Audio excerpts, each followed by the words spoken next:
So hello भाइयों और उनकी प्यारी सी बहनों, बहुत बहुत स्वागत है तुम्हारा तुम्हारे प्यारे से चैनल स्किल चालक के ऊपर।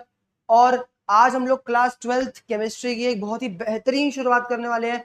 ओहो हो, छुटकारा मिला क्लास 11 की। और तुम्हें एक बात बताओ, क्लास 11 की केमिस्ट्री के मुकाबले तुम्हारी क्लास 12 की केमिस्ट्री बहुत बहुत बहुत अच्छी है, बहुत ज्यादा इजी है, इजी टू लर्न है और थोड़ी लेंथी है, लेकिन तुम साथ साथ नोट्स बनाते रहोगे तो तुम्हारा काम होता रहेगा, हाँ कि ना। अब मेरी बात ध्यान से समझने की कोशिश करो। आज हम लोग अपनी केमिस्ट्री का सबसे पहला चैप्टर, तुम्हारी बुक का सबसे पहला चैप्टर चालू करने लगे हैं, जिसका नाम हमारे पास क्या है, जिसका नाम हमारे पास है सॉल्यूशंस। क्या है? सॉल्यूशंस। अब अगर बेसिक बातें मैं तुमसे तुमसे करना चाहूंगी, सॉल्यूशन असलियत में होता क्या है, तो सॉल्यूशंस आर द मिक्सचर्स। क्या होता है सॉल्यूशन? सॉल्यूशंस होते हैं मिक्सचर्स। छोटी क्लासेस से कोई सा भी बच्चा पढ़ना चालू कर देता है कि जो भी मैटर हमारे पास होता है वो दो ही तरह का हो सकता है, या तो हमारे पास मैटर प्योर होने लगता है, या तो हमारे पास मैटर हमारे पास इम्प्योर हो सकता है, हाँ कि ना।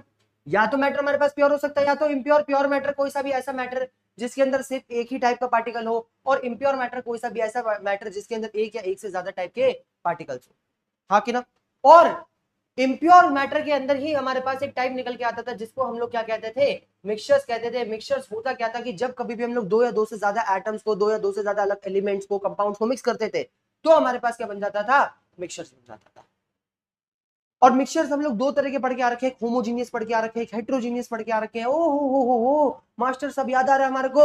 और उन्हीं होमोजीनियस मिक्सचर्स को, उन्हीं में से होमोजीनियस मिक्सचर्स को हम लोग क्या कहते हैं, उन्हीं में से होमोजीनियस मिक्सचर, होमोजीनियस मिक्सचर्स को हम लोग क्या कहते हैं, solutions.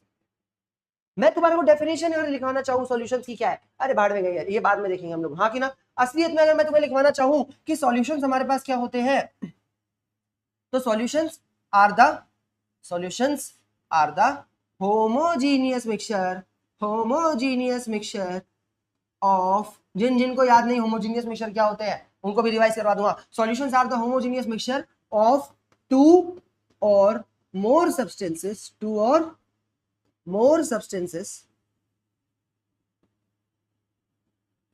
in which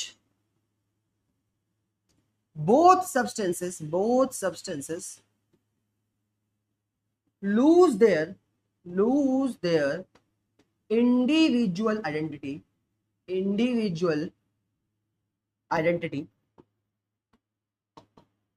and cannot be separated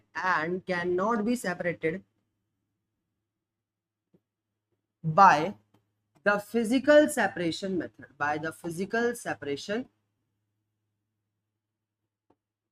method। समझने की कोशिश करना। मैंने तुम्हारे सामने सॉल्यूशन की डेफिनेशन लिखी, और सॉल्यूशन की डेफिनेशन जो है उसके अंदर क्या क्या लिखा, सबसे पहले कि सॉल्यूशंस हमारे पास क्या होते हैं, होमोजेनियस मिक्सचर। मतलब असलियत में सॉल्यूशंस हमारे पास मिक्सचर होते हैं। मिक्सचर का मतलब क्या, जो दो या दो से ज्यादा चीजों को मिलाने से बने हो। जैसे मान लो मैंने क्या मिला दिया, जैसे मान लो कि मैंने मिला दिया मिक्सचर के अंदर, मैंने मिला दिया ग्लूकोज को, किसके साथ मिला दिया, ग्लूकोज को मैंने मिला दिया अल्कोहल के साथ, हाँ कि ना। दो या दो से ज्यादा चीजें मिला रहा हूँ, एक अल्कोहल मिला रहा हूँ, एक क्या मिला रहा हूँ, ग्लूकोज मिला रहा हूँ, क्या बना रहा हूँ, एक मिक्सचर बना रहा हूँ। और ये मिक्सचर असलियत में कैसा होना चाहिए, प्रॉपर्टी है कि मिक्सचर हमारे पास होना चाहिए होमोजीनियस नेचर के अंदर।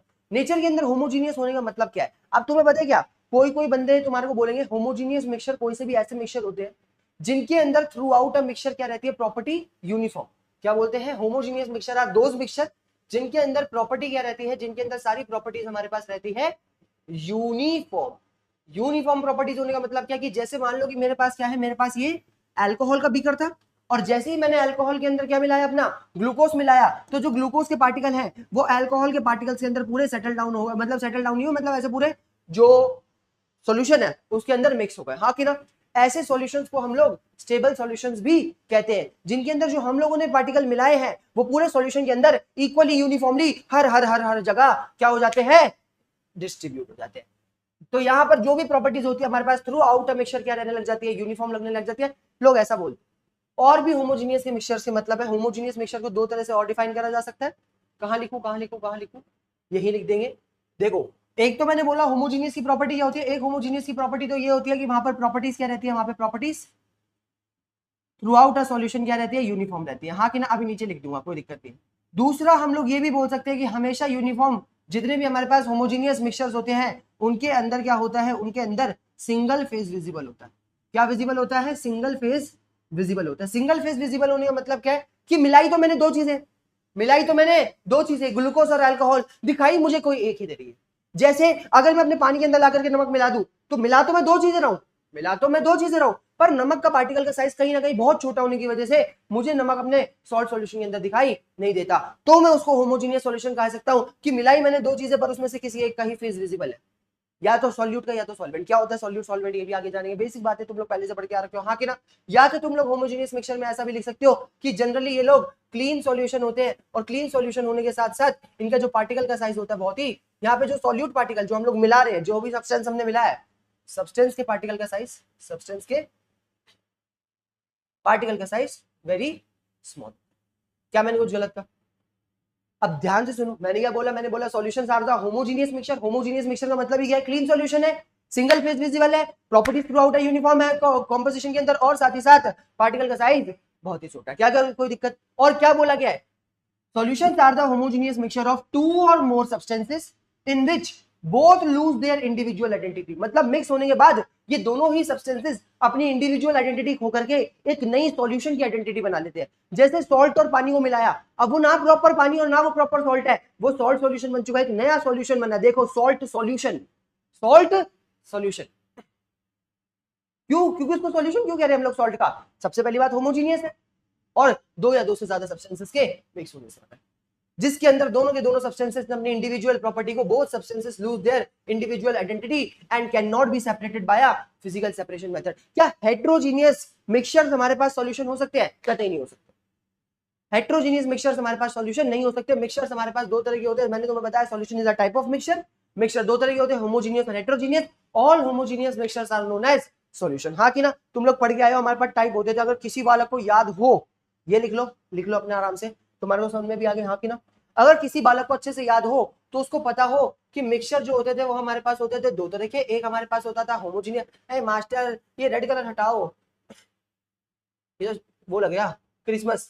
एक होता था होमोजीनियस मिक्सचर और एक हमारे पास होता था हेट्रोजीनियस मिक्सचर। और हेट्रोजीनियस मिक्सचर के अंदर होमोजीनियस का नाम टाइप पढ़ते थे ट्रू सॉल्यूशंस, और हेट्रोजीनियस के हम लोग टाइप पढ़ते थे कोलाइडल और सस्पेंशन, कोलाइडल और suspension.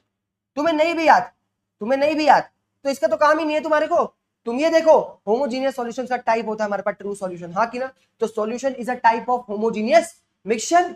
Solution is a type of homogeneous mixture of two or more substances in which both substances lose their individual identity and cannot be separated by a physical separation method। कितने point लिखे मैंने solution होने के लिए? मतलब कोई सा भी लिक्विड सॉल्यूशन कब हो सकता है? सिर्फ तीन चीजें होनी चाहिए। सबसे पहली बात, मिक्सचर होना चाहिए, किसका? टू और मोर सब्सटेंसेस का।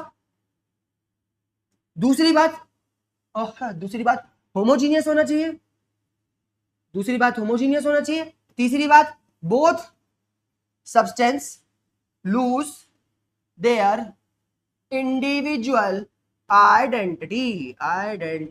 और साथ ही साथ लास्ट प्रॉपर्टी हमारे पास आती है that they can not be separated, they can not be separated by physical separation method. किसी फिजिकल सेपरेशन मेथड से हम लोग इसको सेपरेट नहीं कर सकते।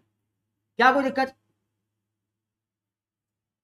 याद हो गई? फिर दोबारा रिपीट करो। Solution are the homogeneous mixture of two or more substances in which both lose their individual identity and cannot be separated by a physical separation method। ले आ गया सॉल्यूशन समझ में, हाँ कि ना। हम लोग दो या दो से ज्यादा सब्सटेंसेस को मिलाते हैं, होमोजीनियस मिक्सचर बनाते हैं, उसी होमोजीनियस मिक्सचर को ही हम लोग सॉल्यूशन।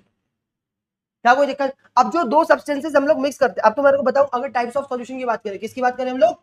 टाइप्स ऑफ सॉल्यूशन की। हमारे पूरे कोर्स के अंदर सॉल्यूशन कितने टाइप के हैं? तो हो तो बहुत टाइप के सकते हैं। सबसे बेसिक हमारे पास आ गया बाइनरी सॉल्यूशन। क्या आ गया? Binary solution. नाम से ही पता लगा है, बाय मतलब क्या? बाय मतलब दो, जिनके अंदर सिर्फ और सिर्फ दो सब्सटेंस मिक्स करेगा वो। बाइनरी सॉल्यूशंस आर दो solution in which only two substances were mixed। क्या कोई दिक्कत? अगर मैं बात करूं दूसरे टाइप की, दूसरा टाइप हमारे पास आता है ट्राइनरी सॉल्यूशन। ओहो मास्टर, हमारे को तो नाम से ही पता लग गया, ट्राई मतलब तीन, तीन मतलब यहाँ पे कितने सब्सटेंसेस मिक्स हुए होंगे? यहाँ पे तीन सब्सटेंसेस। अगर मैं बात करूं क्वाटरनरी सॉल्यूशन, किसकी बात करूं? Quaternary solution. क्वाटरनरी सॉल्यूशन नाम से ही पता लग गया कि कितने सब्सटेंसेस मिक्स हुए हैं। क्वार्टर मतलब चार, क्वार्टर मतलब चार क्वार्टर मतलब यहाँ पे 4, और यहाँ पे कितने मिक्स होंगे, 4 सब्सटेंसेस मिक्स होंगे। कुछ कुछ लोग बड़े हरामी, आजकल तुम्हें एक बात बताऊं, कुछ कुछ लोग बड़े डैश है, बीप लगा दूंगा मैं वहां पे अब मेरी बात ध्यान से समझने की कोशिश करो। तुम्हें एक बात बताऊं, आजकल क्या होता है, आजकल ना बंदे बहुत होशियार है, उनको कोई चीज समझने के लिए कॉन्टेक्स्ट की जरूरत नहीं है। अब मैंने बोला यहाँ पे क्वार्टर, आधे से ज्यादा बालकों के दिमाग में क्वार्टर सुनते साथ ही एक चीज आई, ये तो क्वार्टर की बात कर रहा है क्वार्टर मतलब 4, यहाँ पे 4 सब्सटेंसेस मिक्स हो रखे हैं, क्या कोई दिक्कत? बट पूरे कोर्स के अंदर ना ही हम लोगों को ट्राइनरी सॉल्यूशन पढ़ना, ना ही हम लोगों को क्वार्टरनरी सॉल्यूशन पढ़ना हम लोगों को क्या है, पढ़ना हम लोगों को है बाइनरी सॉल्यूशन, जहां पर सिर्फ और सिर्फ कितने सब्सटेंसेस मिक्स करे जाते हैं, सिर्फ और सिर्फ 2 सब्सटेंसेस मिक्स करे जाते हैं। First one is solute and second one is solvent. नहीं पढ़ना हम लोगों को ट्राइनरी, क्वार्टरनरी, पेंटानरी, हमारे सॉल्यूशंस नहीं पढ़ने हमारे को पढ़ना है सिर्फ और सिर्फ binary solution. Binary solution is दो solution in which only 2 substances were mix, जिसके अंदर सिर्फ और सिर्फ कितने सब्सटेंसेस मिक्स करे जाए, सिर्फ 2 सब्सटेंसेस ही मिक्स करे जाए। First one is solute and second one is solvent. और छोटी क्लासेस से हम लोग पढ़ते आ रहे हैं that solution is always composed of solute and solvent. A master, ये सॉल्यूट सॉल्वेंट क्या होता है? कोई कोई बच्चे ऐसे भी होंगे देखना जिनको सॉल्यूट सॉल्वेंट नहीं पता होगा, हम बताएंगे उनको। तुम यहाँ आए किस लिए हो, लेकिन ये याद रखो कि हमारा जो सॉल्यूशन बनता है वो किसके मिलने से बनता है, वो मिलने से बनता है हमारे सॉल्यूट और सॉल्वेंट। कोई दिक्कत? बाइनरी सॉल्यूशन को हटाते हैं और तुम्हारे को सॉल्यूट सॉल्वेंट समझाते हैं। मान लो पहले बेसिक डेफिनेशन लिख लेते हैं। तुम्हारे को पता है हमेशा सॉल्यूट, ये याद रखो, वो सब्सटेंस जो मिलाया जा रहा है, क्या? वो सब्सटेंस जो मिलाया जा रहा है। मेरी हिंदी कमजोर है रहा है, तो अगर कोई भूल चूक माफ हो जाती है मुझसे तो प्लीज सॉरी और सॉल्वेंट हमारा वो सब्सटेंस जिसके अंदर मिलाया जा रहा है,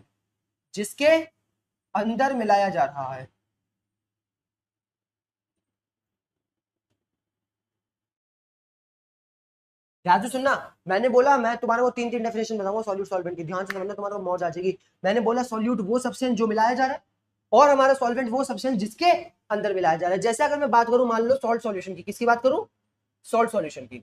तो मैं तुमसे पूछता हूं सॉल्ट सॉल्यूशन के अंदर हम लोगों ने 2 चीजें मिलाई, एक मिलाया सॉल्ट और एक मिलाया वाटर। सॉल्यूट क्या है और सॉल्वेंट क्या है?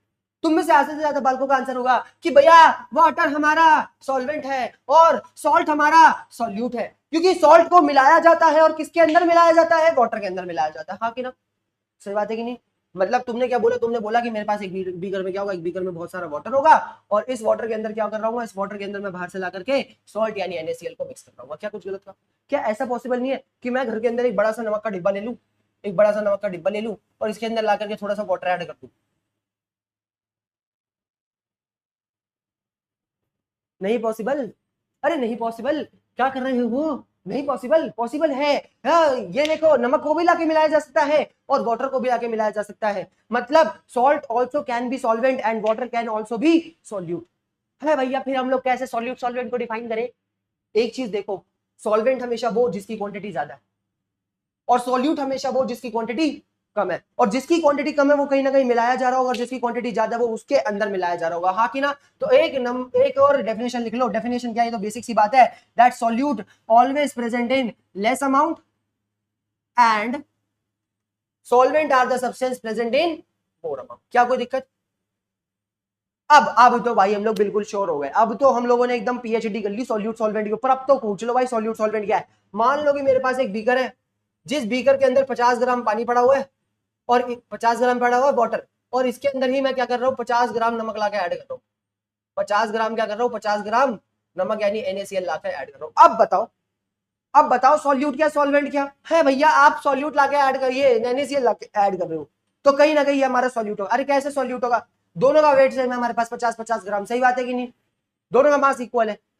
मैंने तुम्हारे को क्या बोला? दोनों का अमाउंट इक्वल है। अब क्या सॉल्वेंट क्या सॉल्यूट, किसके अंदर मिला रहे हो, किससे मिला रहे हो, पता ही नहीं तुम्हारे को। अब क्या करें? अब मेरी बात ध्यान से सुनना। जनरली जो हमारा सॉल्वेंट होता है, it decide the phase of the solution. मतलब मिक्स होने के बाद ना जनरली सॉल्वेंट दिखाई देता है। मैंने तुम्हारे को बोला सॉल्यूशन हमेशा क्लीन होते हैं, कोई एक ही फेज विजिबल करते हैं, वो या तो सॉल्यूट दिखाएंगे या तो सॉल्वेंट दिखाएंगे। अब कौन सा ज्यादा अमाउंट में प्रेजेंट है? ज्यादा अमाउंट में प्रेजेंट है सॉल्वेंट। तो जो सॉल्यूशन का फेज होगा वो ही हमारा क्या होगा, सॉल्वेंट। हमारे जो सॉल्यूशन का फेज होगा वही हमारे सॉल्वेंट का फेज होगा। जैसे मान लो अगर मैंने नमक और पानी मिलाया, क्या बोला मैंने, नमक और पानी मिलाया, तो एट द एंड मुझे क्या दिखाई देता है, पानी दिखाई देता है, तो पानी मेरा सॉल्वेंट है, हाँ कि ना। इन दोनों को भी अगर मैं मिला रहा हूं तो जो एंड में विजिबल होगा वही हमारे पास क्या होगा, वही हमारे पास सॉल्वेंट होगा, बिकॉज सॉल्वेंट डिटरमाइन और decide the phase of the solution. हमारे सॉल्यूशन का फेज क्या होगा, ये किसके ऊपर डिपेंड करता है, डिपेंड करता है हमारे सॉल्वेंट। पता लग गई, तीन डेफिनेशन पता लग गई। तीन डेफिनेशन क्या पता लगी, सब्सटेंस वो जो मिलाया जाता है उसे सॉल्यूट कहते हैं, जिसके अंदर मिलाया जाता है उसे सॉल्वेंट कहते हैं। वो सब्सटेंस जो लेस अमाउंट में प्रेजेंट है उसे सॉल्यूट कहते हैं। सॉल्वेंट वो जो मोर अमाउंट में प्रेजेंट है। और solvent also determine the phase of the solution. अगर दो सब्सटेंसेस इक्वल अमाउंट में प्रेजेंट है तो जिसका फेज सॉल्यूशन में दिखाई दे रहा है, वाटर दिखाई दे रहा है तो वाटर सॉल्वेंट था, और सॉल्ट दिखाई दे रहा है तो सॉल्ट सॉल्वेंट था।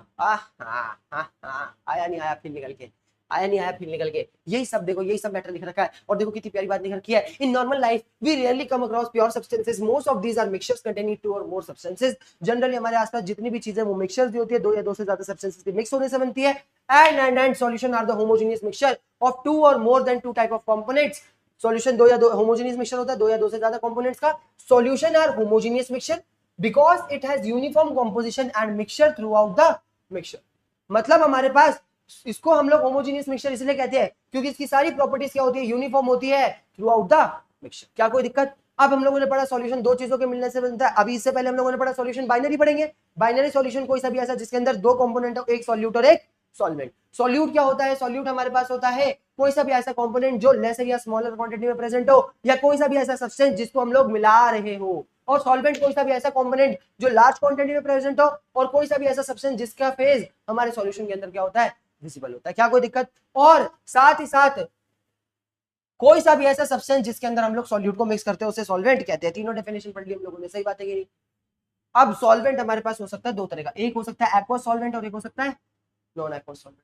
नाम से ही पता लग रहा है, एक्वा सॉल्वेंट के अंदर जो हमारे पास सॉल्वेंट होगा, मतलब जिसके अंदर मिला देंगे, वो कहीं ना कहीं वाटर होगा। आखिर एक्वास माने वाटर, एक्वास वाटर, वाटर। अगर हम लोग वाटर को मिक्स कर रहे हैं तो हमारा जो सॉल्यूशन बनेगा वो जो हमारा एक्वा सॉल्यूशन बनेगा, और साथ ही साथ जो सॉल्वेंट होगा वो एक्वा सॉल्वेंट होगा। मतलब अगर मैं तुम्हें बोलूं कि मेरे पास 20% ग्लूकोज का, 20% ग्लूकोज का एक्वा सॉल्वेंट पड़ा, एक्वा सॉल्यूशन पड़ा हुआ, क्या पड़ा हुआ है, एक्वा सॉल्यूशन। एक्वा सॉल्यूशन होने का मतलब क्या है कि मैंने 20 gram glucose, 20 gram glucose mix कर रखा है किसके अंदर, 100 ग्राम सॉल्यूशन के अंदर, 100 ग्राम सॉल्यूशन के अंदर। और 100 ग्राम सॉल्यूशन, अब तो सॉल्यूशन कितना 100 ग्राम, उसमें से ग्लूकोज कितना 20 ग्राम, तो बचा हुआ हमारे पास जो सॉल्वेंट होगा वाटर, वो कितना हो जाएगा 80 ग्राम। और 80 ग्राम वाटर ही मिक्स करा हुआ, क्योंकि ये सॉल्यूशन कैसा हमारे पास, एक्वा सॉल्यूशन। अभी ये चीज डिकोड करना हम लोग बहुत आगे अच्छे से सीखेंगे, हाँ कि ना। मैंने तुम्हारे को बस बेसिक सी बात क्या कही, अगर कहीं पे एक्वा सॉल्यूशन है मतलब वहां पे सॉल्वेंट क्या यूज करा गया है, वाटर यूज करा गया। And aqua solution is a solution in which substance mixed in water, here water is used as a solvent. और अगर कभी को तुम अदर देन वाटर कोई सा सॉल्वेंट यूज कर लेते हो, हाँ कर सकते हैं, हम लोग ग्लूकोज यूज करते हैं, तो ग्लूकोज कह रहा हूं सॉरी, अल्कोहल्स यूज करते हैं। Alcohols are very good solvent, very good solvent. जितनी भी हमारी दवाइयां आती है, कफ सिरप्स आती है, उन सब के अंदर क्या डाला होता है, अल्कोहल डाला होता है, हाँ कि ना। Alcohols are very good solvent. Non aqueous solution solvents क्या होते हैं, एन एक्वस नहीं, एन नॉन एक्वस, मिल गई गलती। And non aqueous solution is a solution in which substance mixed in other solvents such as alcohols is used as a solvent। मतलब कोई सा भी ऐसा सॉल्यूशन जिसके अंदर हम लोग अदर देन वाटर कोई सा सॉल्वेंट यूज कर दे, तो उनको हम लोग नॉन एक्वस सॉल्वेंट्स या नॉन एक्वस सॉल्यूशंस कहते हैं। क्या कोई दिक्कत, बहुत इजी है। यानी वो अगर वाटर मिक्स कर रहे तो एक्वस, अगर नहीं मिक्स कर रहे वाटर के अलावा कोई दूसरा सॉल्वेंट यूज कर रहे तो हम लोग नॉन एक्वस सॉल्यूशन। क्या कोई दिक्कत। अब देखो हम लोगों ने बेसिक बातें सॉल्यूशन कर ली, और सॉल्यूशन के बारे में इतना ही जानना था कि सॉल्यूशन असलियत में होता क्या है, किन किन के मिलने की वजह से बनता है, सॉल्यूट और सॉल्वेंट क्या होता है। और बस अब तुम्हारे को पता है, इसके बाद हमारे पास आती है कॉन्सेंट्रेशन टर्म। और तुम में से आधे से ज्यादा बालक कॉन्सेंट्रेशन टर्म 11th क्लास में ही पहले से ही पढ़ के अच्छे से आ रखे हैं।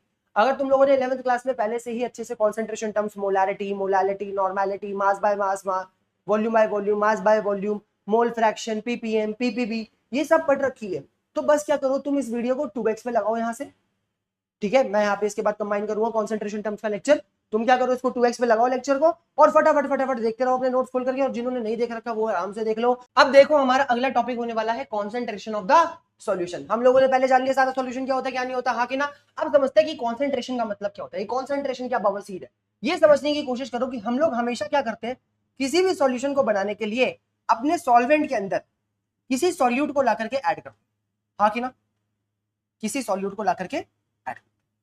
मैंने क्या बोला, मैंने बोला किसी भी सॉल्यूशन को बनाने के लिए हम लोग क्या करते हैं, किसी भी सॉल्यूशन को बनाने के लिए बहुत बेसिक सी चीज करते हैं कि उसके अंदर सॉल्यूट और सॉल्वेंट को ऐड करते हैं। और हमारे को पता है that solvent is present in more amount and solute is present in less amount. हमेशा जो सॉल्यूट होता है वो हमेशा किस अमाउंट में प्रेजेंट होता है, लेस अमाउंट में प्रेजेंट होता है।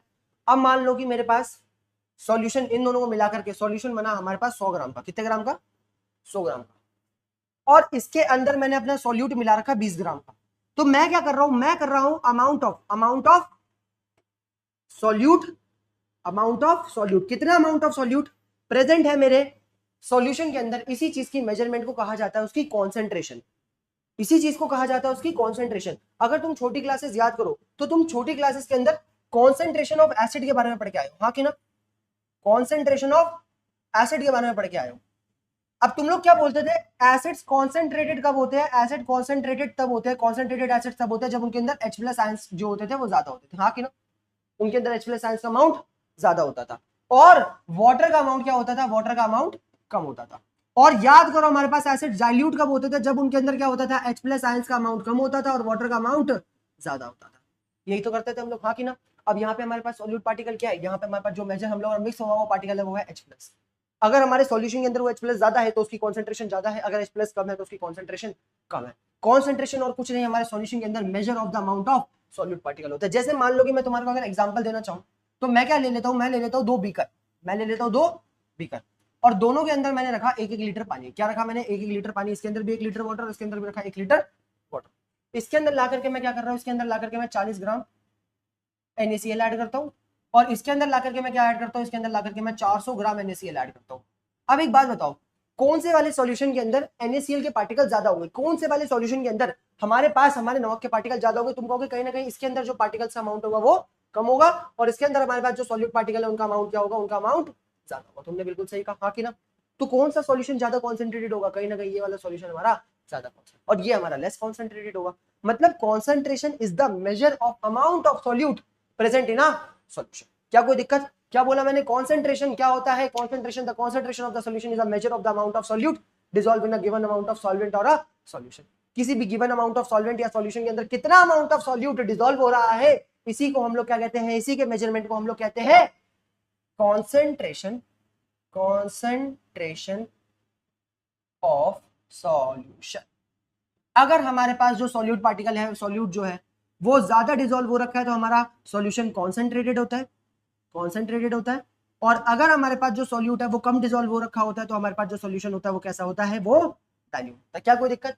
अब तुम्हें बताऊं, इसको मेजर करने के बहुत सारे अलग अलग तरीके, हर एक बंदे ने अपना अलग अलग तरीका बना रखा है, अपनी प्रेफरेंस के हिसाब से बना रखा है। हम लोग भी कंडीशन के हिसाब से अलग अलग तरीके यूज करते हैं। जो कंडीशन हमारे को ज्यादा अच्छी लगती है उसके अंदर अपने हिसाब की कॉन्सेंट्रेशन टर्म लगाते हैं। अब हमारे पास अगला टॉपिक क्या आता है? हमारे पास अगला टॉपिक आता है कॉन्सेंट्रेशन टर्म्स का, कॉन्सेंट्रेशन टर्म्स का। अब समझने की कोशिश करना कॉन्सेंट्रेशन टर्म्स होती क्या। कॉन्सेंट्रेशन टर्म वो तरीके हैं जिससे हम लोग किसी भी सॉल्यूशन की कॉन्सेंट्रेशन को मेजर कर सकते हैं। अब तुम्हें एक बात बताओ, अगर मैं अमाउंट ऑफ सॉल्यूट मेजर करना चाहता हूं, या तो उसको केजी में कर सकता हूं या तो उसको वॉल्यूम में कर सकता हूं, यानी लीटर लीटर में कर सकता हूं, हाँ कि ना? या तो मैं कॉन्सेंट्रेशन टर्म्स के अंदर मास रिलेटेड टर्म्स पढ़ूंगा, क्या पढ़ूंगा? मास रिलेटेड टर्म्स पढ़ूंगा। और या तो मैं वॉल्यूम रिलेटेड टर्म्स पढ़ूंगा, क्या पढ़ूंगा? वॉल्यूम रिलेटेड टर्म्स पढ़ूंगा। मतलब या तो मैं मेजर करूं अपने अमाउंट को वॉल्यूम में या तो अपने मेजर करूं मास में। क्या कोई दिक्कत? केजी और लीटर के अंदर कुछ गलत तो नहीं कह रहा? वॉल्यूम रिलेटेड टर्म्स मेरे पास कौन कौन सी आती है? मेरे पास आती है मोलैलिटी, मोलैलिटी के बाद मेरे पास आती है नॉर्मैलिटी, नॉर्मैलिटी के बाद मेरे पास आती है वॉल्यूम बाय वॉल्यूम परसेंटेज, मेरे पास आती है वॉल्यूम बाय वॉल्यूम परसेंटेज, और मेरे पास आती है मास बाय वॉल्यूम परसेंटेज। देखा, ये जो कॉन्सेंट्रेशन टर्म्स है they are the methods to measure a concentration of the solution. और अभी सारी टर्म्स हम लोग एक एक करके पढ़ेंगे, 11th क्लास में भी तुम लोग पढ़ के आ रखे हो, हाँ कि ना? मास रिलेटेड टर्म्स की बात करूं तो हमारे पास सबसे पहले आती है हमारे पास मोलैलिटी, और यहाँ मोलैलिटी नहीं मोलैरिटी आएगा, मोलैरिटी, और यहाँ पे मोलैरिटी, और यहाँ पे हमारे पास आएगा मोलैलिटी, मोलैलिटी। मोलैलिटी के बाद हमारे पास आती है यहाँ पे मास by mass percentage, mass by mass percentage के बाद हमारे पास आता है पीपीएम, पीपीएम, पीपीबी, और फिर हमारे पास आता है मोल फ्रैक्शन। असलियत में मोल फ्रैक्शन एकदम अलग टर्म है, या तो हम लोग, तुम्हें पता है, इसको अलग से टर्म बना लेते हैं। मोल फ्रैक्शन को हम लोग या तो मास में मेजर कर सकते हैं, या तो वॉल्यूम में, या तो हम लोग नंबर ऑफ मोल्स में भी मेजर कर सकते हैं, हाँ कि ना। और नंबर ऑफ मोल्स के अंदर हमारे पास क्या आता है, हमारे पास मोल फ्रैक्शन आती है। क्या आती है? Mole fraction. क्या कोई दिक्कत? या तो अमाउंट ऑफ सॉल्यूट को हम लोग मास में, कितना मास मिल रखा है उसका, या तो कितनी वॉल्यूम मिल रखी है, या तो कितने मोल्स मिल रखे हैं। क्या कोई दिक्कत? अब मास रिलेटेड टर्म्स हमारे पास molality, mass by mass percentage, PPM, PPB आती है। और साथ ही साथ वॉल्यूम रिलेटेड टर्म्स हमारे पास मोलारिटी हो गई, नॉर्मेलिटी हो गई, वॉल्यूम बाय वॉल्यूम हो गई, और मास बाय वॉल्यूम हो गई, जिसके अंदर वॉल्यूम में मेजर करा जाता है। और अगर हम लोग मोल्स की बात करें तो मोल के अंदर हमारे पास एक ही टर्म आती है, और आती है हमारे पास मोल फ्रैक्शन। क्या कोई दिक्कत? अब एक बात बताओ, क्या मास और नंबर ऑफ मोल्स के ऊपर टेम्परेचर का कोई फर्क पड़ता है? बिल्कुल नहीं पड़ता। मतलब ये दोनों की दोनों जो हमारे पास टर्म्स है, they are temperature independent, they are temperature independent. मतलब टेम्परेचर चेंज करने से हमारी इन सब टर्म्स के ऊपर फर्क इंडिपेंडेंट, फर्क नहीं पड़ता। But they all are, volume तुम्हें पता है, वॉल्यूम हमारे पास टेम्परेचर डिपेंडेंट होती है। तुम टेम्परेचर बढ़ाओगे तो वॉल्यूम एक्सपैंड भी कर सकती है, एक्सपैंड ही करती है जनरली टेम्परेचर बढ़ाने से, हाँ कि ना। तो इस केस के अंदर क्या होता है, they all terms, this all terms are temperature dependent, temperature dependent. मतलब ये टेम्परेचर के चेंज होने से चेंज हो जाती है, और ये टेम्परेचर के चेंज होने से चेंज नहीं होती। क्या कोई दिक्कत? बहुत इजी है यानी। और ये दोनों ये याद रखना तुम्हें पता है, इसलिए तो मैंने इसको अलग से क्लासिफाई करा है कि मास में मेजर करते हैं, वॉल्यूम में मेजर करते हैं। वो लोग स्टार्ट पता कैसे करते हैं, आधे से ज्यादा बंदे स्टार्ट करते हैं कि टेम्परेचर इंडिपेंडेंट टर्म्स और टेम्परेचर डिपेंडेंट टर्म्स, इन सबको लिखते हैं टेम्परेचर इंडिपेंडेंट टर्म्स के अंदर, उसको लिखते हैं टेम्परेचर डिपेंडेंट टर्म्स के अंदर। क्यों? क्योंकि ये सारी वॉल्यूम में मेजर होती है, और वॉल्यूम टेम्परेचर के चेंज होने से चेंज हो जाती है। अगर मैं टेम्परेचर बढ़ाऊंगा तो वॉल्यूम एक्सपैंड करती है, टेम्परेचर घटाऊंगा तो वॉल्यूम किसी भी सॉल्यूशन की कंट्रैक्ट करती है, कम होती है। क्या कोई दिक्कत? इजी है यानी। बस बस बस, जिसमें से सबसे पहली कॉन्सेंट्रेशन टर्म हम लोग मोलारिटी चालू करने लगे। अब मोलारिटी को ना पहले सीख लो, मोलारिटी को पहले सीख लो। मोलारिटी सीखने से पहले कोई सा भी ऐसा बालक जिसको नंबर ऑफ मोल्स निकालने नहीं आते, वो नंबर ऑफ मोल्स का फॉर्मूला देख लो। किसी भी सब्सटेंस के लिए नंबर ऑफ मोल्स का फॉर्मूला होता है गिवन मास, गिवन मास को W से रिप्रेजेंट कर दो अपॉन में मोलर मास। क्या कोई दिक्कत? नंबर ऑफ मोल्स का फॉर्मूला क्या होता है? गिवन मास अपॉन में मोलर मास। और एक हम लोग फॉर्मूला लेते हैं total number of molecules upon में एवोगैड्रो नंबर। ये हमारे पास फॉर्मूला होता है क्या निकालने के लिए? ये फॉर्मूला होता है हमारे पास नंबर ऑफ मोल्स निकालने के लिए। जैसे मान लो कि मैं बोलूं मेरे पास 180 ग्राम वाटर पड़ा हुआ है। क्या पड़ा हुआ है? 180 ग्राम वाटर पड़ा हुआ है। और तुमसे पूछ लूं मेरे पास वाटर के कितने मोल्स पड़े हुए हैं, तो तुम लोग सबसे पहले क्या करो, देखो हमारे पास मोल्स निकालने के लिए गिवन मास कितना दे रखा है? 180। और वाटर का मोलर मास कितना होता है? हाइड्रोजन 2 है तो 2 हो गया, प्लस में 16 हो गया, 16 प्लस 2 18 हो गया, 18 से डिवाइड कर दिया, ये आ गया 10। गिवन मास अपॉन में मोलर मास, एक मोल में 18 ग्राम होता है, तो 180 ग्राम कितने मोल्स में होगा? 10 मोल्स में होगा। है कि नहीं दिमाग इतना तुम्हारे में? बहुत ईजी है यानी, पक्का। चलो ठीक है, तुमने मोल्स निकालना सीख लिया। अब हम लोग क्या करते हैं, अब हम लोग सबसे पहली टर्म समझ लेते हैं जो हमारे पास क्या है, जो है हमारे पास मोलारिटी। अब मोलारिटी क्या होती है उसको समझने से पहले ये समझो कि मान लो मैंने क्या करा, मैंने अपना एक सॉल्यूशन बनाया, जो बनाया है मैंने कितना, मैंने बनाया है 1 लीटर का। 1 लीटर नहीं मान लेते 4 लीटर का। कितना? 4 लीटर का। और इसके अंदर ला करके मैंने क्या ऐड करा, इसके अंदर ला करके मैंने ऐड करा 234 ग्राम NaCl, 234 ग्राम ऑफ NaCl। क्या कोई दिक्कत? 234 ग्राम ऑफ NaCl। अब मान लो कि मैं इस NaCl के मोल्स निकालना चाहूं, कोई सा भी बालक मुझे NaCl के मोल्स निकाल के दिखा सकता है, तो तुम लोग क्या करोगे, moles is equal to given mass कितना है हमारे पास? गिवन मास है 234। अगर मजाक से हटके तुम्हारे को मोलारिटी की फील ना आ गई ना, तो ये समझो मेरा नाम HR नहीं, ध्यान से सुनो बस। हमारे पास मोल्स कितने दे रखे हैं NaCl के, निकाल लो 234। गिवन मास हमारे पास क्या होता है? गिवन मास NaCl का होता है Na का 23 और Cl का 35.5, तो 23 प्लस में 35.5, ये हमारे पास हो जाएगा 38 और 58.5, तो 234 अपॉन में 58.5, इसको डिवाइड कर दोगे तो हमारे पास कट के आंसर आ जाएगा 4। 58.5 को 2 से मल्टीप्लाई करोगे 117, 117 को 2 से मल्टीप्लाई करोगे तो 234। मतलब मेरे पास NaCl के कितने मोल्स प्रेजेंट है? मेरे पास NaCl के 4 मोल्स प्रेजेंट है। क्या कोई दिक्कत? सही बात है कि नहीं? मैंने बोला टोटल मेरे 4 लीटर के सॉल्यूशन के अंदर 4 मोल्स ऑफ NaCl पड़े हुए, 4 मोल्स ऑफ NaCl पड़े हुए, हाँ कि ना? अब एक बात बताओ, अगर 4 लीटर के अंदर 4 मोल्स ऑफ NaCl पड़े हुए तो 1 लीटर के अंदर कितने होंगे? तुम कहोगे 1 मोल ऑफ NaCl, सही बात है कि नहीं? 1 मोल ऑफ NaCl पड़ा हुआ, और कुछ नहीं, ये ही हमारी मोलारिटी है, यही हमारी molarity. Molarity is defined as the number of moles of solute dissolve in a 1 litre solution, कि टोटल नंबर ऑफ मोल्स कितने सॉल्यूट के डिसॉल्व है हमारे 1 लीटर सॉल्यूशन। अब तुमने निकाला कैसे? तुमने इसको निकाला total number of moles of solute upon में volume of the solution in litres. देखो 4 अपॉन में 4 कट करके आंसर आ गया 1 मोल इन 1 लीटर। यही तो करा। क्या डिफाइन है हमारे, देखो फॉर्मूला क्या आ गया, फॉर्मूला आ गया molarity is defined as the number of moles of solute present in a per litre of solution, volume of the solution को नीचे डिवाइड कर देते हैं, कट करके आंसर हमारे पास पर लीटर में आ जाता है। और देखो कहीं ना कहीं यहाँ पर हम लोग अमाउंट ऑफ सॉल्यूट मेजर कर पा रहे हैं इन अ सॉल्यूशन। अगर 1 लीटर के अंदर 1 मोल ऑफ NaCl है तो 2 के अंदर कितना होगा 2 मोल ऑफ NaCl, 3 के अंदर कितना होगा 3 मोल ऑफ NaCl, 4 के अंदर कितना होगा 4 मोल ऑफ NaCl। कहीं से मुश्किल था? मैंने बोला मैंने 234 ग्राम NaCl को डाला, तुम कहोगे वेट में भी तो मेजर कर सकते हैं। हाँ कर सकते हैं यार, अभी हम लोग जब वेट में मास बाय मास परसेंटेज पढ़ेंगे तब वेट में करेंगे, तब मोल्स की ऐसी तैसी मारेंगे। मैंने बोला मैंने 234 ग्राम NaCl 1 लीटर सॉल्यूशन में डाला, हाँ कि ना, और 234 ग्राम के मोल्स निकाल लिए, मोल्स कितने हो गए 4 मोल्स ऑफ NaCl डाले। अगर 4 मोल्स ऑफ NaCl 4 लीटर में डाले तो 1 लीटर सॉल्यूशन के अंदर हमारे पास 1 मोल ऑफ NaCl होगा। इसी चीज को हम लोग मोलारिटी कहते हैं। Molarity is defined as the number of moles of solute present in a per litre of solution. क्या कोई दिक्कत? फॉर्मूला क्या होता है? फॉर्मूला होता है number of moles of solute upon में volume of the solution in litres. कहीं से मुश्किल है? छी छी छी छी छी छी, ये सब देखने से पहले मेरी आंखें क्यों नहीं फूट गई? मोलारिटी का फॉर्मूला हमारे पास होता है number of moles of solute upon में volume of the solution in litres. लो अब तुम्हें एक बात बताऊं, असलियत में denoted by M, molarity denoted by M, ऐसा यूनिट हमारे पास क्या होती है? अब number of moles, moles upon में volume of the solution litre, mole per litre होनी चाहिए, इसको हम लोग मोल लीटर इनवर्स भी लिखते हैं, हाँ कि ना, और साथ ही साथ इसको हम लोग मोलर भी लिखते हैं, मोलर भी लिखते हैं। मैं तुम्हें बोलूं कि 2 मोलर NaCl सॉल्यूशन, क्या बोलूं? 2 मोलर NaCl सॉल्यूशन, इसका मतलब ही क्या है? 2 मोलर NaCl सॉल्यूशन का मतलब यह है कि 2 moles of NaCl, 2 moles of NaCl dissolve in 1 litre of solution. कहीं से मुश्किल है? 2 मोलर NaCl सॉल्यूशन, देखो मोलारिटी की वैल्यू 2 कब आई होगी? 2 अपॉन में 1 करके, 2 अपॉन में 1 करके हमारे पास क्या होगा? 2 moles of NaCl present in 1 litre of solution. छी छी छी छी छी, कहीं से मुश्किल है? बहुत आसान है, बड़ा इजीली समझ लिया हम लोगों ने। और साथ ही साथ molarity is a temperature dependent term, temperature dependent concentration term है, क्योंकि इसके अंदर क्या आ रही है? इसके अंदर वॉल्यूम आ रही है। अगर मैं टेंपरेचर चेंज करूंगा तो वॉल्यूम एक्सपैंड करेगी, वॉल्यूम एक्सपैंड करेगी तो मोलारिटी की वैल्यू भी चेंज हो जाएगी। क्या कोई दिक्कत? अब तुम्हारे को पता है कभी कभार ना इन फॉर्मुलास को ना अलग अलग अतरंगी तरंगी तरीके से खोल के दिखा देते तुम लोगों को। जैसे मान लो तुम्हारे को क्या बोलेंगे, मोलारिटी का फॉर्मुला भैया होता है नंबर ऑफ मोल्स अपॉन में volume of the solution in litres. कहेंगे मोल्स की जगह तुम क्या लिखो? मोल्स की जगह लिखो गिवन मास अपॉन में मोलर मास इनटू में वॉल्यूम ऑफ द सॉल्यूशन। कुछ गलत कहा मैंने? नंबर ऑफ मोल्स निकालने के लिए ये तो करते गिवन मास अपॉन में मोलर मास, वो कहते या तो ये फॉर्मूला लगा दो, या तो कभी कभार तुम्हारे को बोलते हैं अगर तुम्हारे को सॉल्यूशन मिलीलीटर में दे रखी है, सॉल्यूशन मिलीलीटर में दे रखी है, अगर मान लो मैं तुम्हारे को बोल देता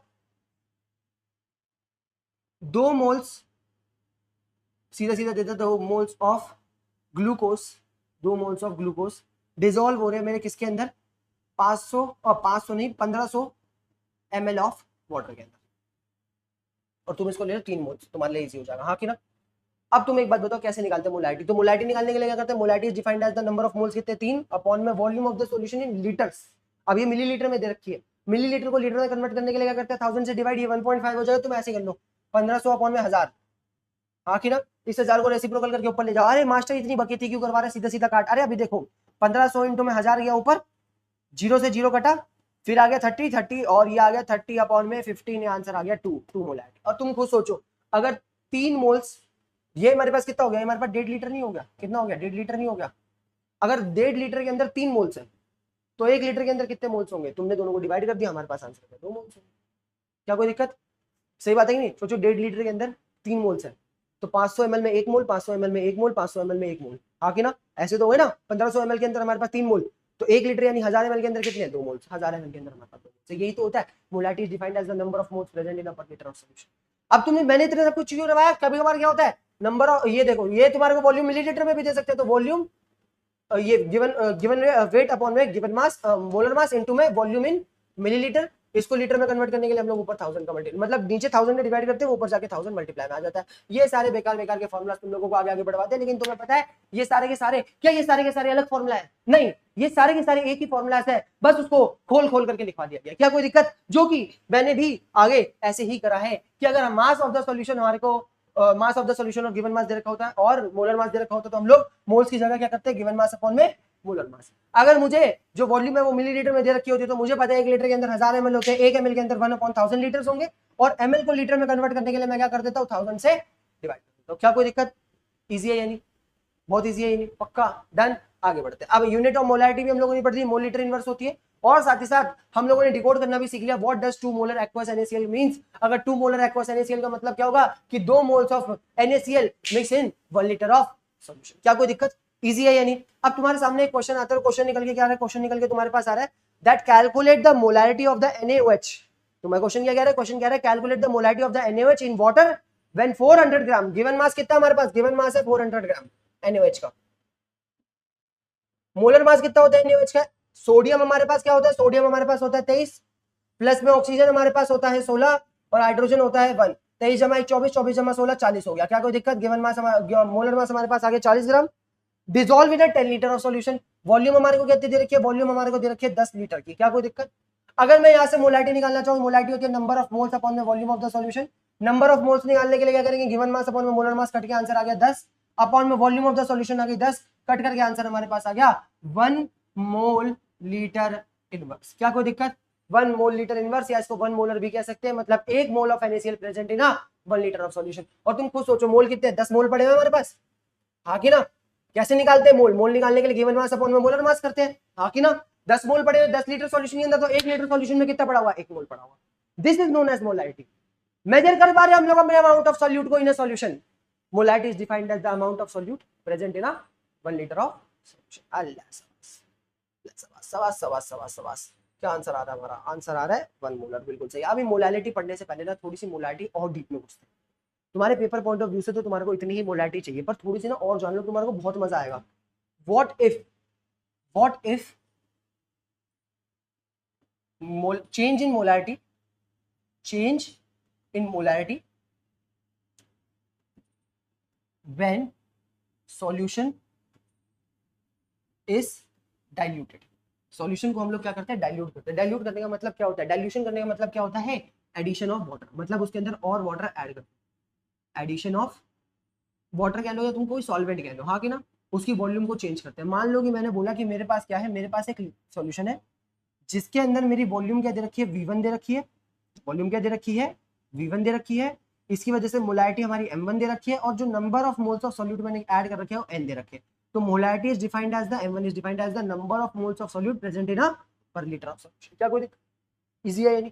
मैं क्या करता हूँ, मैं इसके अंदर और वाटर ऐड करता हूँ, एक ही सॉल्यूशन के अंदर और वाटर ऐड करता हूँ। जैसे जैसे वाटर ऐड करता जाऊंगा क्या इसकी वॉल्यूम बढ़ती जाएगी, सही बात है कि नहीं। और तुम देख रहे हो वॉल्यूम बढ़ने की वजह से इसकी मोलैरिटी क्या हो जाएगी, इसकी मोलैरिटी कम हो जाएगी। अब मैंने तुम्हें बोला कि मान लो मैंने इसके अंदर बहुत सारा वाटर ऐड कर दिया और अब इसकी वॉल्यूम कर दी, मैंने V2, जिस वजह से मोलैरिटी मेरे पास क्या हो गई, M2। मैं बोलता हूं मुझे नई मोलैरिटी M2 की वैल्यू बता दो क्या होगी। मैंने क्या बोला, मैंने देखो कितनी बेसिक सी बात बोली, मैंने बोला पहले मेरे पास वॉल्यूम थी V1 जिसकी वजह से मोलैरिटी थी M1, और मैंने नंबर ऑफ मोल्स क्या डाल रखे थे, N। क्या कोई दिक्कत, मान लो 4 मोल डाल रखे तो 4 मोल डाल रखे, इसके अंदर N की वैल्यू 4, कुछ भी हो सकती है। मैंने बोला मैंने इसके अंदर और पानी ऐड करना चालू करा और सॉल्यूशन को क्या करता जा रहा हूं, डाइल्यूट करता जा रहा हूं। पानी ऐड करने की वजह से इसकी वॉल्यूम इंक्रीज होगी, वॉल्यूम इंक्रीज करने की वजह से कहीं ना कहीं मोलैरिटी कम होगी, और मैं ये मोलैरिटी निकालू कैसे, हाउ। मैं तुम्हें बोल दूं फाइनल वॉल्यूम इतनी, इनिशियल वॉल्यूम इतनी, इनिशियल मोलैरिटी इतनी, ये बताओ फाइनल मोलैरिटी क्या होगी, क्या निकालोगे। अब तुम लोग एक बात बताओ, मैं चाहे जितना मर्जी वाटर ऐड कर लूं, क्या इससे नंबर ऑफ मोल्स की वैल्यू चेंज होगी, यहां पे नंबर ऑफ मोल्स की वैल्यू चेंज होगी, नहीं। अगर 4 मोल पहले डाले थे, 4 मोल अभी भी है, 4 मोल अभी भी है, इसके अंदर N की वैल्यू सेम ही है। अरे मोल्स कैसे चेंज हो जाएंगे, मोल्स थोड़ी चेंज हो गए, तुम सिर्फ वाटर ऐड करके क्या कर रहे हो, वॉल्यूम चेंज कर रहे हो। तो यहां पर हमारे पास मोलैरिटी का फॉर्मूला क्या आएगा, M2 is equal to N upon में V2। ओ मिल गया।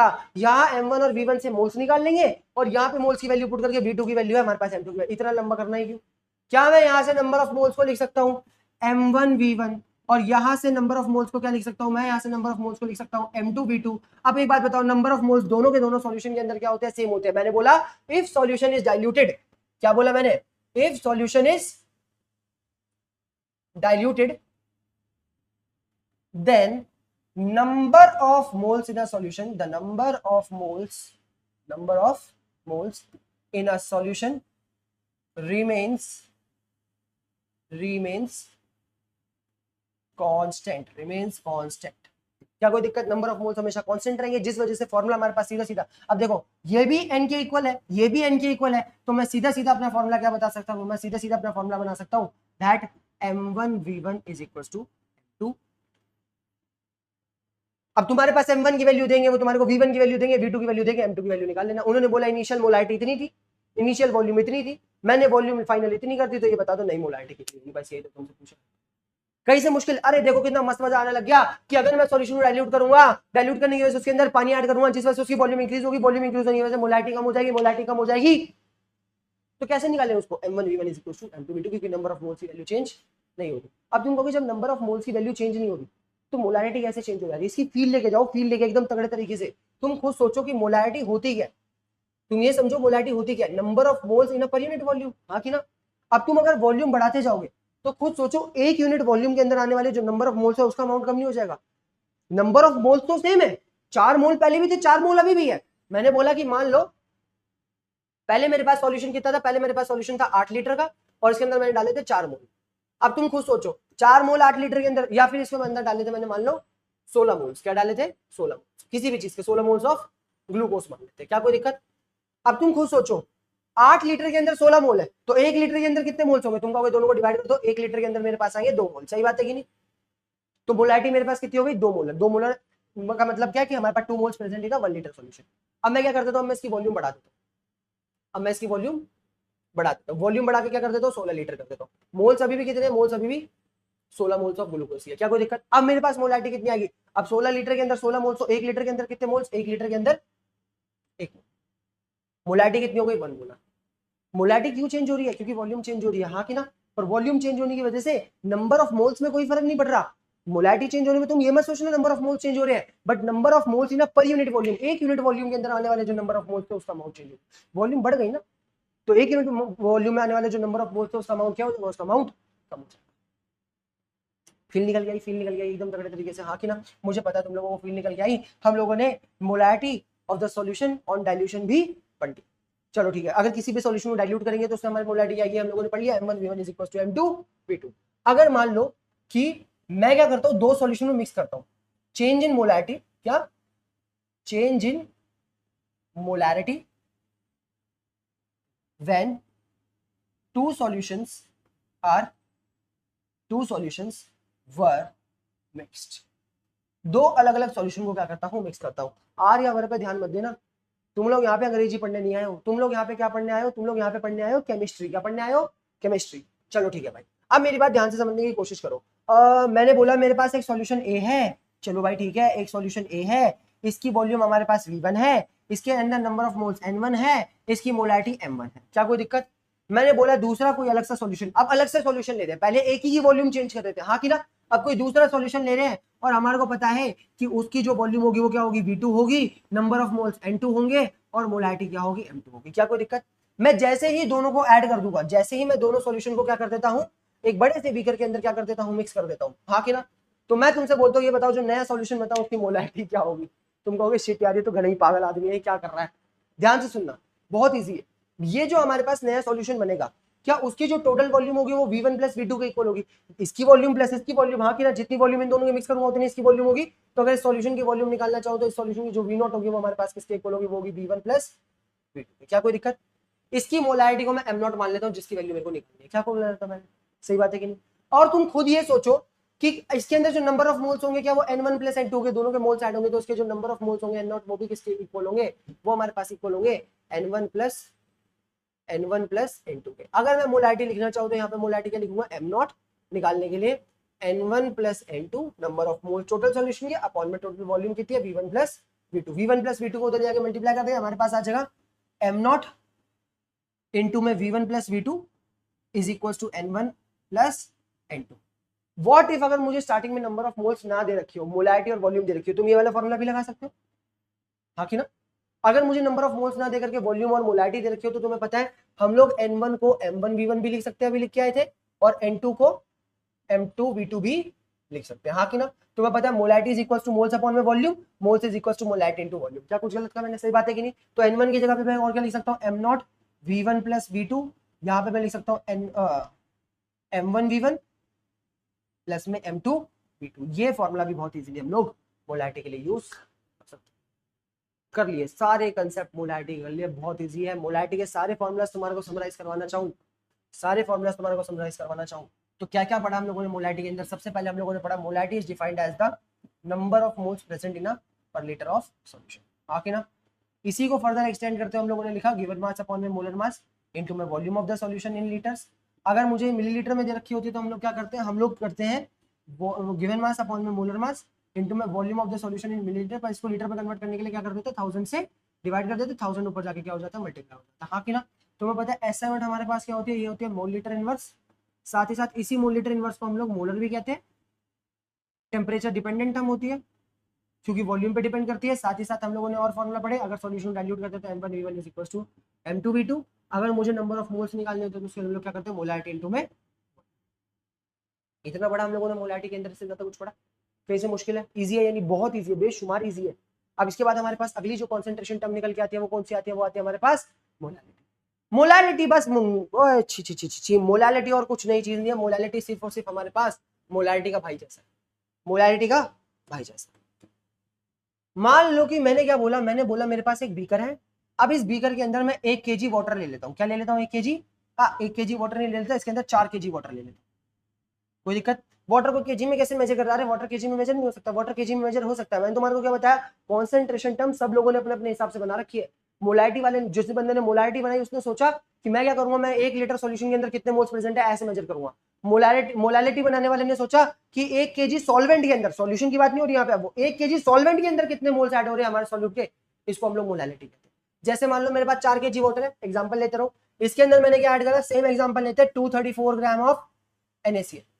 और हम लोग अभी पढ़ के आए थे 234 ग्राम ऑफ NaCl का मतलब क्या है, हमारे पास NaCl के कितने मोल्स प्रेजेंट है, हमारे पास NaCl के 4 मोल्स प्रेजेंट है, हाँ कि ना। अब मुझे क्या पता लग रहा है, मुझे पता लग रहा है 4 kg ऑफ सॉल्वेंट यानी वाटर के अंदर हमारे पास 4 kg ऑफ सॉल्वेंट के अंदर कितने मोल्स प्रेजेंट है, 4 मोल्स। तो एक बात बताओ, 1 kg ऑफ सॉल्वेंट के अंदर, 1 kg ऑफ सॉल्वेंट के अंदर क्या मेरा 1 मोल प्रेजेंट होगा, हाँ कि ना, सही बात है कि नहीं।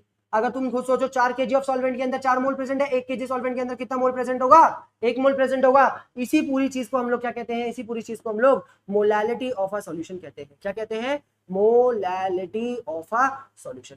How does molality of the solution defined, molality it is defined as the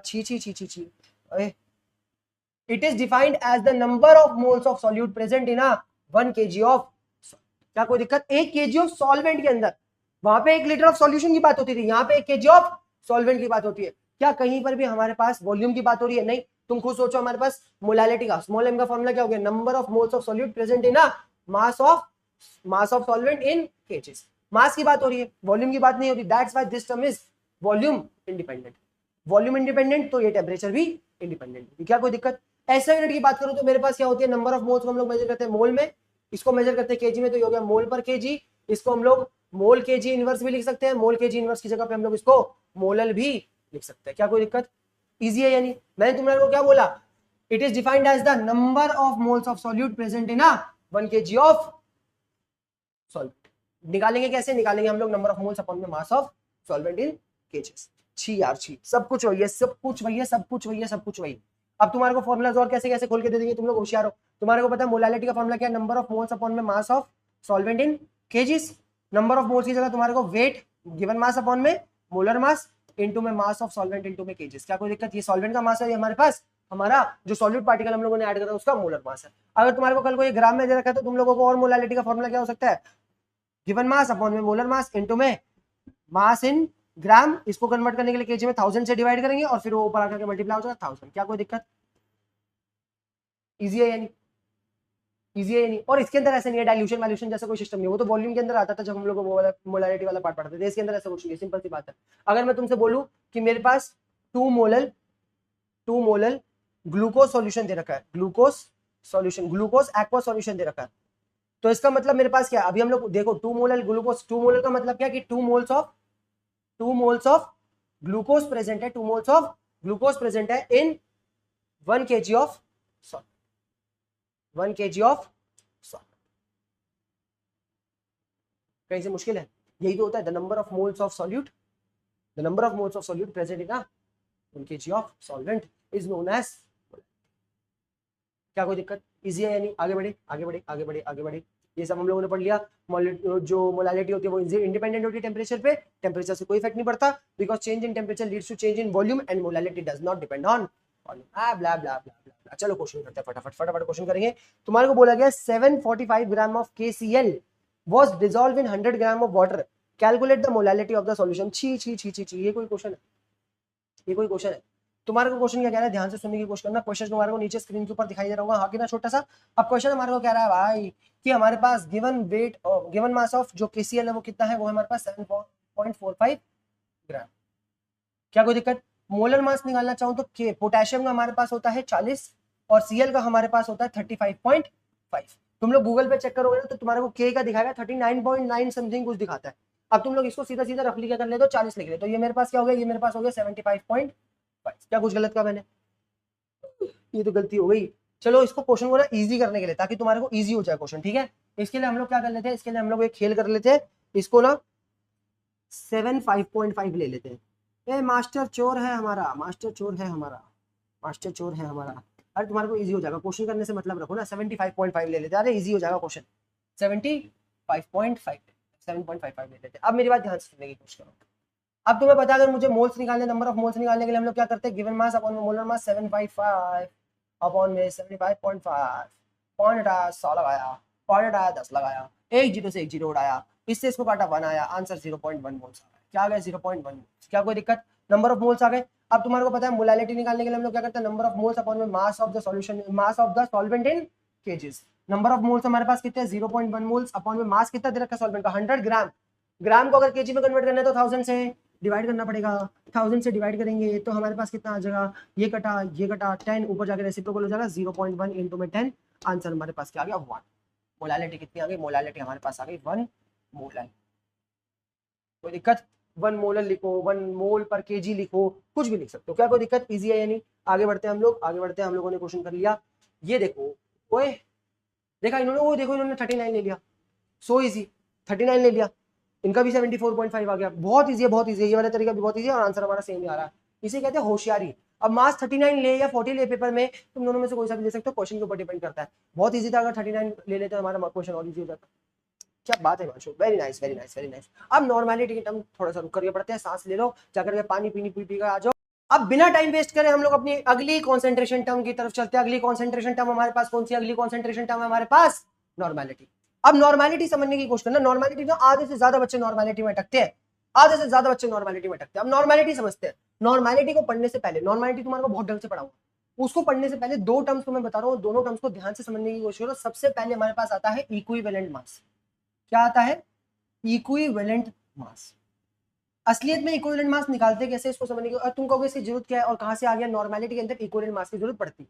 क्या कोई दिक्कत, इतना समझ गए, नॉर्मलिटी के अंदर इक्विवेलेंट मास की जरूरत पड़ती है। कोई चीज है इक्विवेलेंट मास कैसे निकालते हैं इसको सीखो। Equivalent mass is defined as the ratio of molar mass upon में एन फैक्टर, अपॉन में एन फैक्टर। किसी भी सब्सटेंस का अगर मुझे क्या निकालना होता है, इक्विवेलेंट मास निकालना होता है, तो मैं उस सब्सटेंस के मोलर मास को डिवाइड करता हूं उसके एन फैक्टर से। अब तुम कहोगे ये एन फैक्टर क्या होता है, इस एन फैक्टर को तीन चीजों के लिए अलग तरीके से देखा जाता है। एसिड के लिए अगर मैं एन फैक्टर की बात करूं तो एसिड जितने भी होते हैं उनके लिए एन फैक्टर हम लोग निकालते हैं कि वो टोटल H प्लस आयन कितने प्रोड्यूस कर सकते हैं, टोटल H प्लस आयंस को कितना प्रोड्यूस कर सकते हैं। अगर बात करूं मैं बेसिस की, तो बेसिस के लिए हमारे पास एन फैक्टर की वैल्यू होती है कि वो टोटल OH माइनस आयन कितने प्रोड्यूस कर सकते हैं। क्या कोई दिक्कत, कोई सा भी acid total H plus ion कितने प्रोड्यूस कर सकता है, ये उसका एन फैक्टर है। कोई भी base total OH minus ion कितने प्रोड्यूस कर सकता है, ये उसका एन फैक्टर है। और लास्ट कोई सा भी सॉल्ट का अगर मैं एन फैक्टर देखना चाहूं तो उसका एन फैक्टर हम लोग कैसे निकालते हैं, कोई से भी सॉल्ट का एन फैक्टर कि total positive charge on a cation, total positive charge on a cation कितना, ऑन अ कैटायन कितना है।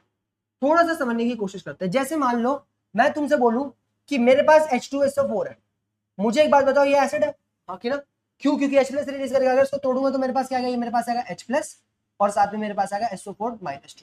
छोटी क्लास में पढ़ के आए हो, ये हमारे पास एक हाइड्रोजन के आयन और दूसरा सल्फेट के आयन के मिलने की वजह से बना है। अब तुम खुद सोचो, यहाँ पे H2 है, इसको बैलेंस करने के लिए यहाँ पे क्या लगा दूंगा 2। कितने टोटल H प्लस निकाल पा रहा है H2SO4, 2 H प्लस निकाल पा रहा है, तो हमारे पास H2SO4 का एन फैक्टर कितना हो गया, इसका जो एन फैक्टर है वो हमारे पास हो गया, क्या हो गया। अगर बात करूं NaOH की, बात करूं NaOH की, क्या है, बेस है, हाँ कि ना, टूटेगा तो क्या बनाएगा Na प्लस और OH माइनस। सही बात है, Na1 OH1 OH1 बिल्कुल सही, बैलेंस है, हाँ कि ना, ज्यादा नहीं बनेगा। कितने OH निकाल रहा है, एक OH निकाल रहा है हमारे पास, तो NaOH का एन फैक्टर हमारे पास क्या हो गया, NaOH का एन फैक्टर हमारे पास हो गया। क्या कोई दिक्कत, 1। अब अगर मुझे दोनों के इक्विवेलेंट मास निकालने हो तो H2SO4 का इक्विवेलेंट मास निकालने के लिए उसका मोलर मास अपॉन में उसका एन फैक्टर। H2SO4 का मोलर मास क्या होता होगा हमारे पास, H का मास होगा 2, प्लस में सल्फर का मास होगा 32, प्लस में ऑक्सीजन 4, 16 16 32 32 32 64 64, तो 64 प्लस 64 हमारे पास कितना हो गया 98। तो इसका मोलर मास हमारे पास 98 है। 98 हमारे पास इसका मोलर मास है।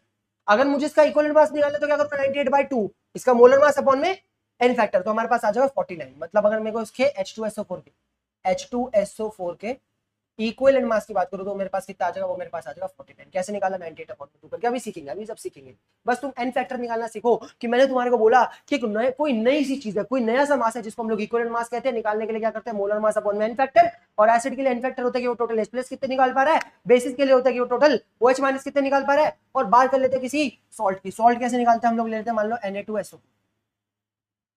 तो ये मेरे पास क्या बनाएगा, ये बनाएगा 2Na प्लस, साथ में SO4 माइनस 2। अब तुम देखो पॉजिटिव चार्ज कितना है टोटल, तुम बोलोगे +1 का, नहीं 2 Na है ना, तो टोटल पॉजिटिव चार्ज +2 का हो गया। हमारे पास एन फैक्टर की वैल्यू क्या हो गई, हमारे पास एन फैक्टर की वैल्यू हो गई हमारे पास, क्या कोई दिक्कत। सॉल्ट के लिए एन फैक्टर क्या होता है कि टोटल पॉजिटिव चार्ज होना, कैटायन हमारे पास कैटायन के ऊपर टोटल पॉजिटिव चार्ज, क्या कोई दिक्कत, इजी है यानी पक्का। सबसे पहले नॉर्मलिटी फॉर्मेलिटी अभी सब छोड़ दो, सबसे पहले हम लोगों ने क्या पढ़ा, इक्विवेलेंट मास क्या होता है। इक्विवेलेंट मास हमारे पास होता है मोलर मास अपॉन में एन फैक्टर। किसी का भी मोलर मास उसका एन फैक्टर से डिवाइड कर दो। For the acids n factor की वैल्यू क्या होती है, for the acids n factor की वैल्यू होती है नंबर ऑफ। देखो तुम्हारे को एक बात बताऊं, तुम्हारे को कभी कंफ्यूजन हो ना कि क्या लिखना है क्या नहीं लिखना, तो जितना इसके ऊपर लिखा हुआ है बस उतना ही लिखना। तुम्हारे को उससे ज्यादा लिखने की पेपर में कभी जरूरत ही नहीं है, ना तुम्हारे को अपने नोट्स में लिखने की जरूरत, नोट्स इतने बनाओगे तुम्हें सफिशिएंट है। कभी को कोई एक आधी चीज एक्स्ट्रा बता देता हूं, जैसे मोलारिटी वाले पार्ट में भी मैंने तुम्हारे को बताया कि डाइल्यूशन होती है, तो उस केस के अंदर हम लोग मोलारिटी कैसे निकालते हैं, दो सॉल्यूशन को मिक्स करते हैं तब मोलारिटी कैसे निकालते हैं। तो इस पर्टिकुलर केस के अंदर जो एक्स्ट्रा एक्स्ट्रा बताता हूं वो लिख लो, वरना बेसिक इतना ही, हाँ कि ना। अब देखो एसिड्स के लिए एन फैक्टर की वैल्यू होती है टोटल H प्लस आयन कितने रिलीज हो रहे हैं, इसको बेसिसिटी ऑफ एसिड भी कह सकते हैं। फॉर बेस हमारे पास क्या होता है, टोटल OH माइनस आयन कितने निकालते हैं, इसको हम लोग एसिडिटी ऑफ बेस भी कह सकते हैं। For salt total number of positive charge हमारे पास कैटायन के ऊपर कितना है, इसी की वैल्यू हमारे पास एन फैक्टर की होती है। जैसे तुम्हारे को H2SO4 का एन फैक्टर निकालने के लिए, तुम्हारा H2SO4 का इक्विवेलेंट मास निकालने के लिए बोला गया, क्या करोगे, molar mass upon n factor. और अभी हम लोगों ने देखा H2SO4 टूट करके 2H प्लस और SO4 माइनस 2 बनाता है, एन फैक्टर की वैल्यू है 2, मोलर मास हमारे पास 98 अपॉन में 2, हमारे पास जो इक्विवेलेंट मास है वो कितना आ गया 40। क्या कोई दिक्कत। नीचे तुम्हारे को कह रहा है calculate the equivalent mass of CaOH whole twice, करके देखते हैं। Calculate the equivalent mass of calcium hydroxide CaOH whole twice. अब इसको तोड़ोगे तो तुम्हारे पास क्या बनेगा, ये बनेगा Ca+2 साथ में 2OH माइनस। अरे यार भैया भैया ये ना तोड़ने नहीं आते, तो 9वीं कक्षा में जाओ, 9वीं कक्षा के अंदर तीसरे चैप्टर के अंदर एटम्स एंड मॉलिक्यूल्स में एक टेबल है जिसको पॉलीएटॉमिक आयन की टेबल कहते हैं, उसके अंदर पॉलीएटॉमिक आयन दे रखे और सारे याद करके आ जाओ गधो। 9वीं क्लास की चीजें नहीं आती, आयन तोड़ने नहीं आते तुम लोगों को। अब मेरी बात ध्यान से सुनो, टोटल OH माइनस आयन कितने निकल पा रहे 2, तो एन फैक्टर की वैल्यू कितनी होगी, एन फैक्टर की वैल्यू हमारे पास हो गई 2।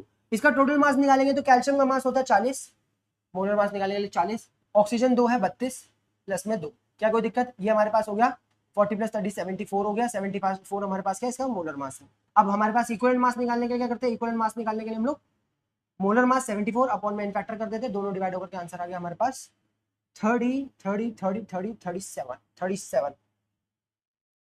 74 आ गया 37 शाबाश। इसको करते हैं Na2CO3 को, calculate the equivalent mass of Na2CO3, सारा का डालेंगे तो calculate the equivalent mass of Na2CO3। अब तुम्हें पता सॉल्ट है ये, इसको तोड़ूंगा Na2CO3 को तो हमारे पास क्या बनेगा, ये बनेगा Na प्लस साथ में CO3 माइनस 2 और साथ ही साथ यहाँ पे 2 Na आएंगे क्योंकि यहाँ पे Na2 है, क्या कोई दिक्कत। तो टोटल पॉजिटिव चार्ज 2 हो गया, तो हमारे पास जो एन फैक्टर है उसकी वैल्यू क्या हो गई, एन फैक्टर की वैल्यू हमारे पास हो गई 2, क्योंकि तुम्हें पता है एन फैक्टर की वैल्यू 2 कैसे हो गई। तो हमारे पास सॉल्ट के लिए जो एन फैक्टर होता है तो कैसे निकालते थे, टोटल पॉजिटिव चार्ज हमारे कैटायन के ऊपर कितना होता है। अब इसका मोलर मास निकाल लेते हैं, Na का होता है 23 इंटू 2 हमारे पास हो गया 46, प्लस में कार्बन का हमारे पास होता है 12, प्लस में ऑक्सीजन 3 है, ऑक्सीजन 3 का हमारे पास होता है 48। अब तुम्हें पता है 48 प्लस 12 हमारे पास कितना हो जाएगा 50, 60 प्लस 46 106 एन फैक्टर 2 है, दोनों को डिवाइड कर देंगे आंसर आ जाएगा 50। हमारे पास जो इक्विवेलेंट मास आ रहा है वो कितना आ रहा है, वो आ रहा है 53, क्या कोई दिक्कत, इजी है यानी। अभी मेरी बात ध्यान से सुनने की कोशिश करो, हम लोगों ने इक्विवेलेंट मास कैलकुलेट करना पूरा सीख लिया। अब एक टर्म के बारे में और जानते हैं, तुम्हें कहा था 2 इंपॉर्टेंट टर्म बताऊंगा, हाँ कि ना, 2 इंपॉर्टेंट टर्म बताऊंगा। सबसे पहले हम लोगों ने इक्विवेलेंट मास जान ली, इक्विवेलेंट मास कैसे निकालते हैं, इक्विवेलेंट मास निकालने के लिए हम लोग करते हैं मोलर मास अपॉन में n factor, molar mass upon में एन फैक्टर, क्या कोई दिक्कत। अब मेरी बात ध्यान से समझने की कोशिश करो, दूसरी टर्म हमारे पास आती है number of gram equivalent, number of gram equivalent. तुम्हें पता है नंबर ऑफ ग्राम इक्विवेलेंट और कुछ नहीं, ये भी मोल्स जैसी कोई चीज, जैसे मास का हम लोगों ने एक सब्स्टिट्यूट निकाला इक्विवेलेंट मास, वैसे ही मोल्स का हम लोगों ने एक सब्स्टिट्यूट निकाला नंबर ऑफ ग्राम इक्विवेलेंट। अब मोल्स निकालने के लिए हम लोग क्या करते थे, गिवन मास अपॉन में molar mass. Number of gram equivalent निकालने के लिए हम लोग क्या करते हैं, किसी भी सब्सटेंस का गिवन मास अपॉन में उसका इक्विवेलेंट मास। अब समझे तुम लोगों को इक्विवेलेंट मास निकालने के लिए क्यों समझाया गया। नंबर ऑफ ग्राम इक्विवेलेंट निकालने के लिए हम लोग क्या करते हैं, गिवन मास अपॉन में इक्वल मास। और इक्वल मास कैसे निकालते हैं? किसी भी सब्सटेंस का मोलर मास अपॉन में उसका n फैक्टर। ये दोनों की दोनों बातें अपने दिमाग में चिपका करके धर डालो, कभी भी अपने दिमाग से निकालना मत। दो नई चीज हम लोगों ने पढ़ी, क्या पढ़ी हम लोगों ने? पढ़ा इक्वल मास के बारे में, कैसे निकलता है मोलर मास अपॉन में n फैक्टर करते, और नंबर ऑफ ग्राम इक्विवेलेंट कैसे निकलता है गिवन मास अपॉन में इक्वल मास करते। क्या कोई दिक्कत? इजी है या नहीं? चलो ठीक है, अब इसको बिठाते हैं। अब तुम्हारे को बताता हूँ मैं नॉर्मेलिटी के बारे में। किसके बारे में? नॉर्मेलिटी। नॉर्मेलिटी ना और कुछ नहीं, मोलैरिटी का भाई है। मोलैरिटी का भाई है, नॉर्मेलिटी भी मोलैरिटी का भाई है। ध्यान से समझना, मोलैरिटी का फॉर्मूला हमारे पास क्या होता था? मोलैरिटी का फॉर्मूला हमारे पास क्या होता था? तुम कहोगे मोलैरिटी का फॉर्मूला हमारे पास होता था number of moles of solute, number of moles of solute upon में volume of the solution in litre, volume of the solution in litre. कितना अमाउंट ऑफ, कितना moles of solute 1 litre of solution present होता है, इसी को molarity कहते थे। Normality क्या होता है ये समझने की कोशिश करना। Normality is defined as the number of gram equivalent of solute upon में volume of the solution, volume of the solution. दोनों भाई भाई लग रहे हैं, हाँ कि ना? बस मैंने तुम्हारे को क्या बताया, यहाँ पे मोल्स को हम लोगों ने किससे चेंज कर दिया? ग्राम इक्विवेलेंट से। क्या कोई दिक्कत? इजी है ही नहीं। मोल्स निकालने के लिए गिवन मास अपॉन में मोलर मास करते थे, नंबर ऑफ ग्राम इक्विवेलेंट अभी पढ़ के आए हम लोग। निकालने के लिए क्या करते हैं? गिवन मास अपॉन में इक्विवेलेंट। क्या कोई दिक्कत? और इक्विवेलेंट मास निकालना सीख चुके हम लोग। कैसे निकालते हैं? मोलर मास अपॉन में n फैक्टर।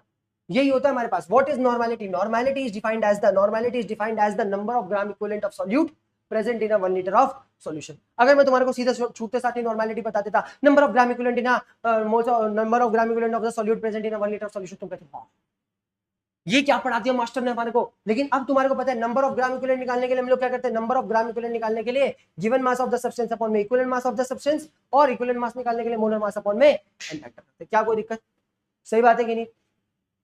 बहुत इजी है, बहुत इजी। बस बच्चे कंफ्यूज होते हैं। मैं तुम्हारे को फिर दोबारा से समराइज कर दूं, तो देखो कितना मस्त लिख रखा मैंने कि नॉर्मेलिटी का फॉर्मूला होता है number of gram equivalent of solute upon में वॉल्यूम ऑफ द सॉल्यूशन। चलो वॉल्यूम ऑफ द सॉल्यूशन तो बहुत इजी हम लोग समझ गए। Volume of solution in litre समझ गए भाई। 1 लीटर सॉल्यूशन में कितने ग्राम इक्विवेलेंट आते हैं? ग्राम इक्विवेलेंट निकालने के लिए क्या करते हैं? ग्राम इक्विवेलेंट निकालने के लिए हम लोग करते हैं गिवन मास अपॉन में मोलर मास। जैसे हम लोग गिवन मास अपॉन में मोलर मास तो मोल्स के लिए करते थे, ग्राम इक्विवेलेंट के लिए गिवन मास अपॉन में इक्विवेलेंट मास। और इक्विवेलेंट मास निकालने के लिए हम लोग क्या करते हैं? इक्विवेलेंट मास निकालने के लिए अभी हम लोग पढ़ के आए, क्या करते हैं हम लोग? मोलर मास अपॉन में n फैक्टर। और ये n फैक्टर की जो वैल्यू हमारे पास होती है, n फैक्टर के लिए एसिड्स के लिए होती है कि टोटल H+ कितने निकालते हैं, बेसिस के लिए होती है टोटल OH- कितने निकालते हैं, और सॉल्ट के लिए टोटल पॉजिटिव चार्ज उनके ऊपर किसी भी कैटायन के ऊपर कितना है। क्या कोई दिक्कत? ये हो गई हमारी पूरी नॉर्मेलिटी के साथ। जैसे जैसे जैसे तुम्हारे को एक क्वेश्चन भी दे रखा है, ध्यान से सुनने की क्वेश्चन ना, एक क्वेश्चन कराता हूं तुम्हारे को मजा आ जाएगा। ये वाला क्वेश्चन कह रहा है कि 0.98 gram of H2SO4 is present in 500 ml of solution. अब चालू करते हैं। इन्होंने बोला कि हमारे को गिवन वेट कितना दे रखा है? गिवन मास हमारे को दे रखा है 0.98 ग्राम ऑफ H2SO4। क्या कोई दिक्कत? तो H2SO4 का मोलर मास हमारे पास क्या हो जाएगा? H2SO4 का मोलर मास हमारे अभी हम लोग निकाल के आए थे 98 ग्राम होता है। क्या कोई दिक्कत? और इन्होंने बोला कितने में प्रेजेंट है? 500 ml सॉल्यूशन के अंदर। वॉल्यूम में कितने दे रखे हैं? 0.5 लीटर। सीधा सीधा लीटर में कन्वर्ट कर दी। सही बात है कि नहीं? कोई दिक्कत तो नहीं? पक्का टाइम 0.5 लीटर दे रखी है, मतलब हाफ लीटर भी दे रखी है। तुम हाफ भी लिख सकते हो। लो यार तुम्हारे जो बालक घबराता है उसके लिए निकाल के दिखा देते, 2 जीरो से 2 जीरो काट देंगे, 0.5 लीटर आ जाएगा। क्या कोई दिक्कत तो नहीं? कैसे आया? डन? पक्का। अब देखो मुझे नॉर्मेलिटी फाइंड करनी है, तो नॉर्मेलिटी फाइंड करने के लिए मुझे क्या चाहिए? Number of gram equivalent upon में volume of the solution. Volume of the solution मेरे पास है 0.5। नंबर ऑफ ग्राम इक्विवेलेंट निकालने के लिए हम लोग क्या करते हैं? ग्राम इक्विवेलेंट निकालने के लिए हम लोग करते हैं गिवन मास 0.98 अपॉन में इक्विवेलेंट मास। क्या इक्विवेलेंट मास है हमारे पास? नहीं, इसका इक्विवेलेंट मास निकालना पड़ेगा H2SO4 का। H2SO4 का इक्विवेलेंट मास निकालने के लिए हम लोग क्या करेंगे? इसको तोड़ेंगे, ये 2H+ साथ में SO4 - 2 बनाएगा, 2H+ निकाल रहा है। इसका n फैक्टर की वैल्यू कितनी होगी? इसके n फैक्टर की वैल्यू हो गई 2। तो अगर मैं इसका इक्विवेलेंट मास निकालना चाहूं तो वो मेरे पास आएगा गिवन मास। मोलर मास हमारे पास कितना होता है? मोलर मास होता है 98 अपॉन में n फैक्टर होता है 2। दोनों कट गए, हमारे पास आंसर आ गया 30 और 30 नहीं 49। कितना आ गया? 49। और अभी निकाल के आए थे हम लोग, हाँ कि ना? चलो इक्विवेलेंट मास आ गया 49। तुम्हें पता है अगर मैं गिवन मास को 40 उससे इक्विवेलेंट मास से डिवाइड कर दूं तो मेरे पास क्या आ जाता है? Gram equivalent. दोनों को डिवाइड कर दूंगा, पॉइंट हटाऊंगा, 100 लगाऊंगा, 49 उड़ाऊंगा, 2 आएगा मेरे पास, आंसर आएगा 2 × 10⁻²। क्या कोई दिक्कत? सही बात है कि नहीं? इजी है यानी? पक्का। डन। अब इस ग्राम इक्विवेलेंट को यहाँ पे पुट कर दूंगा, मेरे पास आएगा 2 × 10⁻²। आंसर मेरे पास क्या आ जाएगा? पॉइंट हटाऊंगा, 1 10 लगाऊंगा, मेरे पास आ जाएगा 2/5 इंटू में 10⁻⁻1। मेरे पास आ जाएगा 1/5 50 ये आ जाएगा 2 अपॉन में 50 1 अपॉन में 25 ग्राम इक्विवेलेंट पर लीटर। ऐसा क्या होती है ग्राम इक्विवेलेंट पर लीटर। क्या सही करा हम लोगों ने या कोई गलती करी? मोलर मास 98 आ गया हमारे पास, एन फैक्टर की वैल्यू 2 है, इक्विवेलेंट मास 49 निकाल लिया। इक्विवेलेंट मास 49 निकालने के बाद ग्राम इक्विवेलेंट निकालने के लिए हम लोग गिवन मास अपॉन में इक्विवेलेंट मास करते हैं। 0.98 अपन में 49 दे रखा है, 0.04 आ रहा है। अगर तुम 1/25 को डिवाइड कर दोगे तो तुम्हारे पास 0.04 आ जाएगा। बिल्कुल सही है, 0.04 आ जाएगा। देखो नॉर्मलिटी हमारे पास कितनी आ रही है 1/25। इसको तुम क्या करो 100/100 से मल्टीप्लाई कर दो, तुम इसको काटोगे 4 आ गया, 4/100 0.04 आ गया। सही बात है कि नहीं? आंसर हमारा बिल्कुल सही आ रहा है। देखो कितना सिस्टमैटिक वे में करा उसको, मतलब हम लोगों ने जो लिखा सिस्टमैटिक वे में लिख रखा है नोट्स के अंदर। सिस्टमैटिक में सबसे पहले हम लोग H2SO4 लेते हैं, इसका मोलर मास निकालते हैं 98 आता है, इसके एन फैक्टर की वैल्यू पता करते हैं 2 आती है, इसका इक्विवेलेंट मास निकालते हैं 98/2 आता है, इक्विवेलेंट मास 98/2 आता है, आंसर आता था 49। फिर उसके बाद हम लोग ग्राम इक्विवेलेंट निकालते हैं। ग्राम इक्विवेलेंट निकालने के लिए हमारे को क्या कहता है गिवन मास हमारे पास 0.98 अपॉन में मोलर मास हमारे पास 49 पॉइंट आते हैं, लगाते हैं 49 से स्कोर आता है 2 आ जाता है, ग्राम इक्विवेलेंट आ जाता है 2 × 10⁻²। फिर हम लोग क्या करते हैं नॉर्मलिटी निकालते हैं। नॉर्मलिटी निकालने के लिए ग्राम इक्विवेलेंट करते हैं। ग्राम इक्विवेलेंट हमारे पास कितना 2 × 10⁻² अपॉन में वॉल्यूम ऑफ द सॉल्यूशन 0.5। 0.5 को ना हम लोग क्या लिख सकते हैं 1/2 भी लिख सकते हैं। 1/2 पर जाके मल्टीप्लाई हो जाएगा 2 to the 4 हो जाएगा, 4 × 10⁻² अपन में 100 हो जाएगा, 0.04 आ जाएगा। शाबाश, तुम इसको नॉर्मल भी कह सकते हो। नॉर्मल सॉल्यूशन क्या नॉर्मल सॉल्यूशन, नॉर्मल को हम लोग और क्या लिख सकते हैं नॉर्मल सॉल्यूशन ग्राम इक्विवेलेंट इन पर लीटर। क्या कोई दिक्कत? इजी है यानी। अगर मैं तुमसे कल को बोलूं क्या बोलूं मैं बोलूं कि मेरे पास 4 नॉर्मल NaCl सॉल्यूशन पड़ा हुआ है, 4 नॉर्मल NaCl सॉल्यूशन पड़ा हुआ है, इसका मतलब क्या है कि मेरे पास 4 ग्राम इक्विवेलेंट ऑफ NaCl प्रेजेंट है 1 लीटर ऑफ सॉल्यूशन। क्या कोई दिक्कत? 4 ग्राम इक्विवेलेंट, और ग्राम इक्विवेलेंट निकालने के लिए क्या करते हैं हम लोग गिवन मास अपॉन में इक्विवेलेंट मास। खत्म, finish finish finish finish finish. Normality यहाँ पे खत्म। नॉर्मलिटी में तुम्हारे को हल्का सा भी डाउट हो, अभी तक जो 3 हम लोगों ने टर्म्स पढ़ी है मोलैलिटी, नॉर्मलिटी और मोलैलिटी, इसकी मैं तुम्हारे को अगर फॉर्मूला समराइज करवाना चाहूँ तो मोलैलिटी हमारे पास होता है नंबर ऑफ मोल्स अपॉन में volume of the solution in litres. इसको फर्दर सॉल्व करके नंबर ऑफ मोल्स की जगह हम लोग गिवन मास अपॉन में मोलर मास इनटू में volume of solution in litres लिखते हैं। और एक हम लोग और लिखते हैं गिवन मास अपॉन में मोलर मास इनटू में वॉल्यूम इन मिलीलीटर, और इसको लीटर में कन्वर्ट कर लेंगे 1000 से डिवाइड करके 1000 ऊपर जाकर मल्टीप्लाई हो जाएगा। क्या कोई दिक्कत?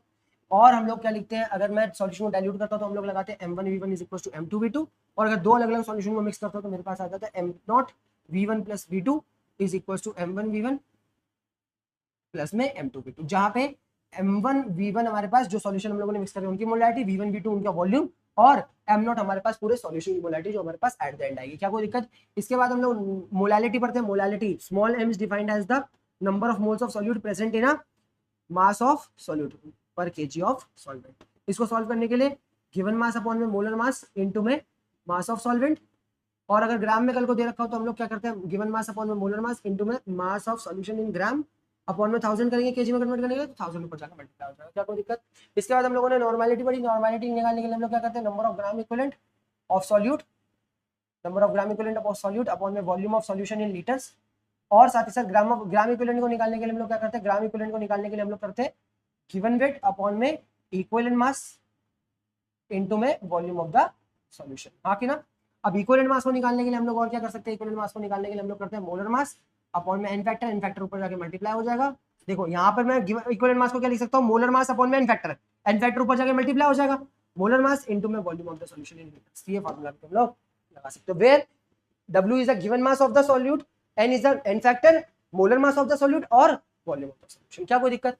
इतने ही फॉर्मुलाज हम लोगों ने पढ़े, तुम्हारी पूरी स्क्रीन के ऊपर मैंने सारे लिख दिए। तुम चाहो तो इक्विवेलेंट मास और ग्राम इक्विवेलेंट का फॉर्मूला अलग से भी लिख सकते हो, यहाँ पे समराइज हो चुका है। और अभी तक हम लोगों ने इसके अलावा कुछ भी नहीं पढ़ा। एक छोटी सी चीज मैं तुम्हारे को और बताऊं, रिलेशन माने रिश्ता वही सोच नहीं, तुम्हारा मास्टर रिश्ते की स्पेलिंग भूल गया। रिलेशन माने रिश्ता, रिलेशन माने रिश्ता। किसका रिश्ता? Relation of normality and molarity. क्या कोई दिक्कत? इन दोनों का रिश्ता पता करते हैं। अब रिश्ता क्या होता है इनके बीच का, ये ध्यान से सुनने की कोशिश करना। मान लो अगर मैं मोलैरिटी का फॉर्मूला लिखूं तो मोलैरिटी का फॉर्मूला मेरे पास क्या होता है, मोलैरिटी का फॉर्मूला मेरे पास होता है मोल्स अपॉन में volume of the solution in litres. Moles को खोलूंगा तो गिवन मास अपॉन में मोलर मास इनटू में volume of the solution in litres. क्या कोई दिक्कत? इसको बचा कर अब नॉर्मैलिटी का फॉर्मूला खोलने की कोशिश करते हैं। नॉर्मैलिटी का फॉर्मूला खोलने की कोशिश करेंगे तो नॉर्मैलिटी होता है number of gram equivalent upon में volume of the solution in litres. Gram equivalent को खोलेंगे तो आता है वो गिवन मास अपॉन में इक्विवेलेंट मास इनटू में volume of the solution in litres. क्या कोई दिक्कत? सही बात है कि नहीं? हम लोग क्या कर सकते हैं, ग्राम इक्विवेलेंट को लिखते हैं गिवन मास अपॉन में इक्विवेलेंट मास। अब इक्विवेलेंट मास को हम लोग क्या लिख सकते हैं, तुम्हें पता है, गिवन मास अपॉन में इक्विवेलेंट मास को लिख सकते हैं मोलर मास अपॉन में एन फैक्टर। तो मोलर मास को नीचे छोड़ेंगे, एन फैक्टर ऊपर जाकर मल्टीप्लाई हो जाएगा, इनटू में हमारे पास volume of the solution in litres. तुम कहोगे कैसे आया? हमारे को पता है कि जो इक्विवेलेंट मास होता है वो किसके इक्वल होता है, गिवन मोलर मास अपॉन में एन फैक्टर के इक्वल होता है, एन फैक्टर ऊपर जाकर मल्टीप्लाई होगा। क्या कोई दिक्कत? सही बात है कि नहीं? ऊपर जाकर ऐसे इक्वल होगा। क्या खुद सोचो, गिवन मास अपॉन में मोलर मास इनटू में volume of solution in litres molarity के इक्वल नहीं होता था? ओ, जहां से हमारे पास नॉर्मैलिटी का रिलेशन आ गया, दैट इज मोलैरिटी इनटू में एन फैक्टर। अगर मैं मोलैरिटी को एन फैक्टर से मल्टीप्लाई कर दूं तो मेरे पास क्या आ जाती है, मेरे पास नॉर्मैलिटी आ जाती है। हुआ नहीं हुआ क्लियर? हुआ नहीं हुआ क्लियर? बहुत इजी है कि नहीं? अभी रिलेशन बहुत आगे लिख रखा मैंने, लेकिन अभी तुम्हारे को पढ़ा दिया, लिख लो ढंग से एकदम मस्त, अभी एकदम सीक्वेंस पे। इजी है या नहीं? चलो ठीक है, done done done done done done. हम लोग अपनी मेजर तीन मेजर तुम्हारे पास चार ही सबसे ज्यादा जरूरी है जो यूज होते हैं, चार भी नहीं पांच कहूंगा मैं। नॉर्मैलिटी भी इतनी जरूरी नहीं होती, पर नॉर्मैलिटी को काउंट कर लेता हूँ क्योंकि अच्छी है, पढ़ने में ईजी है। मोलैरिटी हो गया, मोलैलिटी हो गया, नॉर्मैलिटी हो गया, मास बाय मास हो गया, और तुम्हारा मास बाय मास हो गया, और मोल फ्रैक्शन हो गया। मोल फ्रैक्शन तो पूरे चैप्टर के अंदर बहुत यूज होता है। तुमको इस चैप्टर का सिग्निफिकेंस क्या है, ये चैप्टर हमारे को क्यों बताया जा रहा है, क्यों नहीं बताया जा रहा सॉल्यूशन वाला, तुम खुद सोचो। सॉल्यूशन की बहुत सारी प्रॉपर्टीज हो सकती है जब कभी हम लोग सॉल्यूशन को मिक्स करते हैं। तुम लोग पता है क्या, जब छोटी क्लासेस में होंगे तो छोटी क्लास के अंदर मतलब 11वीं क्लास के अंदर तुम लोगों ने एक चैप्टर पढ़ा होगा, वो होता है हमारे पास केटीजी का। केटीजी माने kinetic theory of gases. Kinetic theory of gases के अंदर तुम लोग सारी गैसेस की नॉलेज ले लेते हो, पार्टिकल कैसे मूव होते हैं, टेम्परेचर बढ़ा हुआ तो पार्टिकल का जो क्या कहते हैं बिहेवियर है वो कैसे चेंज होगा, कैसे चेंज नहीं होगा। तुम सारी कहानी पढ़ लेते 11वीं के केटीजी के अंदर गैसेस के बारे में। किसके बारे में? गैसेस के बारे में। 12th का पहले एक चैप्टर था जिसका हमारे पास था नाम सॉलिड स्टेट। अब वो सॉलिड स्टेट काटा जा चुका, तुम्हारे कोर्स में इतना आता नहीं क्योंकि जरूरी होता नहीं है, वरना अगर तुम सॉलिड स्टेट पढ़ते तो तुम्हारे को सॉलिड की भी सारी जानकारी हो जाती। बचा क्या? बचा लिक्विड। पूरे चैप्टर के अंदर अब हम लोग लिक्विड की बात करते हैं, मतलब तीनों स्टेट्स के बारे में तुम्हारे को ढंग से पढ़ाया जाता है। क्या कोई दिक्कत? तो इसको छोड़ छाड़ के मुखड़े सलीम की गिनी आराम करी डिस्को चलिए, ऐसा थोड़ी है। अब हम लोग अपनी अगली कॉन्सेंट्रेशन टर्म देखेंगे मास परसेंट। क्या कोई दिक्कत? अब छोटी छोटी मास percent, volume percent, mass by mass percent, फिर क्वेश्चंस आ जाएंगे, थोड़ा सा रुकेंगे, फिर क्वेश्चंस करेंगे, ठीक है, और फिर उसके बाद हम लोग अगली टर्म की तरफ चलेंगे। थोड़ा सा सांस ले लो, पानी वाली पी लो, तुम्हारा मास्टर भी थोड़ा सा पानी वाली पी ले, डिहाइड्रेशन।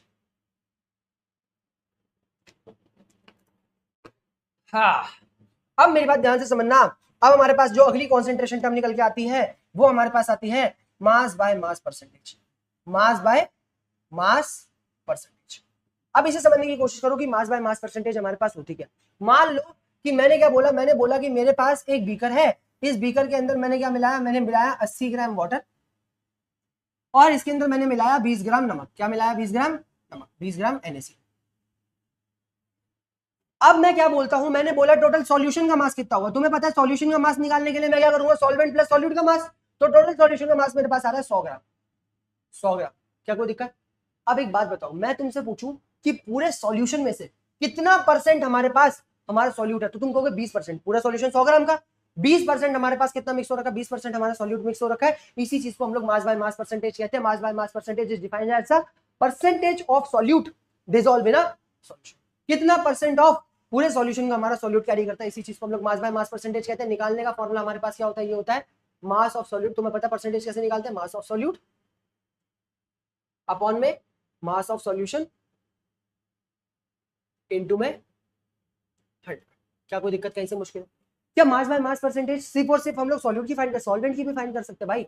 वाटर कितना परसेंट है? 80%। वाटर कितना? 80%। क्या कोई दिक्कत? लेकिन जनरली सॉल्यूट की मेजर करते हैं। कैसे निकाला? देखो 20 अपॉन में 100 इनटू में 100, आंसर हमारे पास कट के आ गया 20%। कितना आ गया? 20%।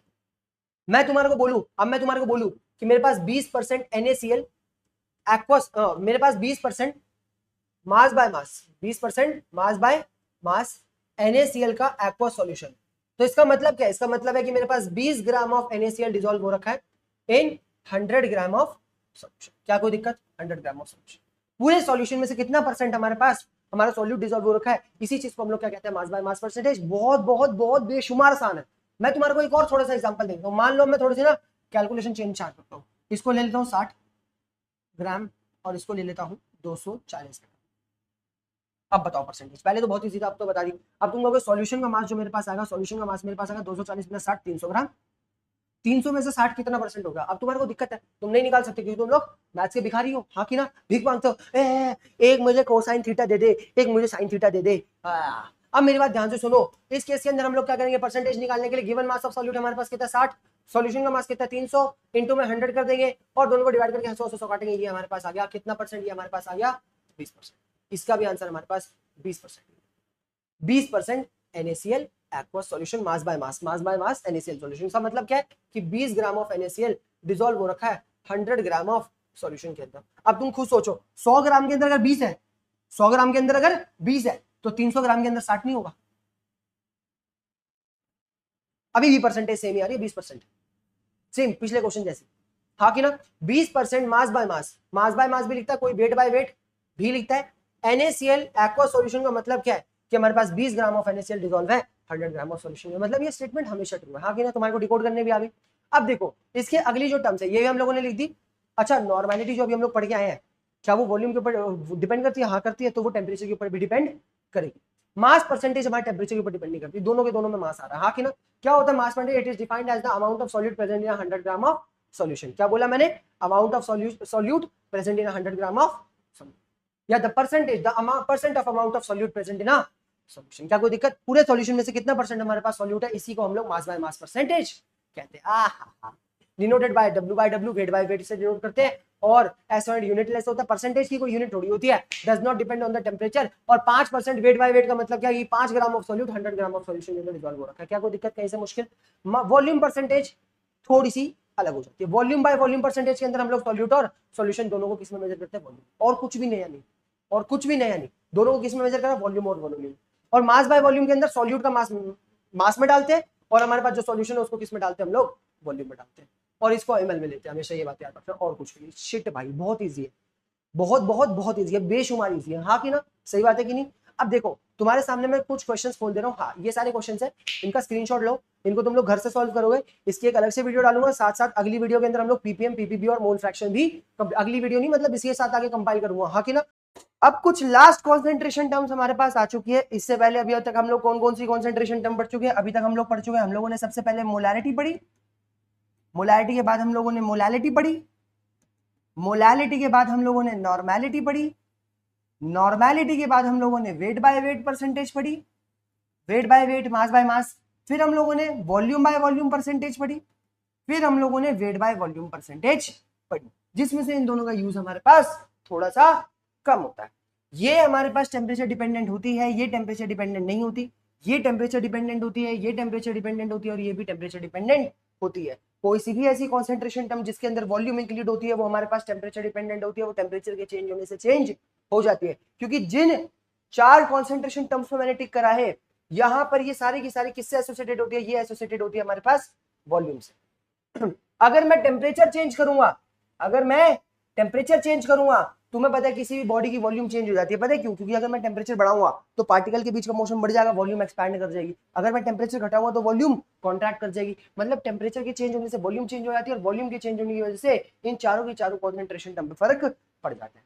आज की जो हमारे पास कॉन्सेंट्रेशन टर्म है वो 2 कॉन्सेंट्रेशन टर्म वैसे तो इतनी यूजफुल नहीं है, पेपर में एक आधा क्वेश्चन, तुम्हारी बुक में भी एक आधा क्वेश्चन दे रखा है, लेकिन बहुत जरूरी है जाननी। क्यों जरूरी है जाननी? इसको समझने की कोशिश करना। सबसे पहली कॉन्सेंट्रेशन टर्म हमारे पास निकल के आती है ppm, also known as parts per million, parts per million. अरे हमें तो पता ही नहीं सर 1 मिलियन कितना होता है, 1 मिलियन कितना होता है? 1 मिलियन हमारे पास होता है 10 लाख। क्या होता है 1 मिलियन? 1 मिलियन हमारे पास होता है 10 की पावर 6, 10 की पावर 6 मतलब 10,000 में 4 जीरो, 1 लाख में 5 जीरो, और 10 लाख में 6 जीरो। 6 जीरो का मतलब क्या?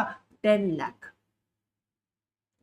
तुम कहोगे समझे नहीं, समझे नहीं, समझे नहीं। अब समझा तो। मान लो कि कॉन्सेंट्रेशन टर्म हमारे पास जनरली क्या करती थी? कॉन्सेंट्रेशन टर्म ये मेजर करती थी कि हमारे पूरे सॉल्यूशन के अंदर कितना अमाउंट ऑफ सॉल्यूट डिसॉल्व हो रखा, हाँ कि ना? बिल्कुल सही बात है। मान लो कि मैं क्या कर लेता हूं, मैं बीकर ले लेता हूं, और इसके अंदर मैं 1 लाख ग्राम वाटर ले लेता हूं। क्या ले लेता हूं? 1 लाख ग्राम वाटर।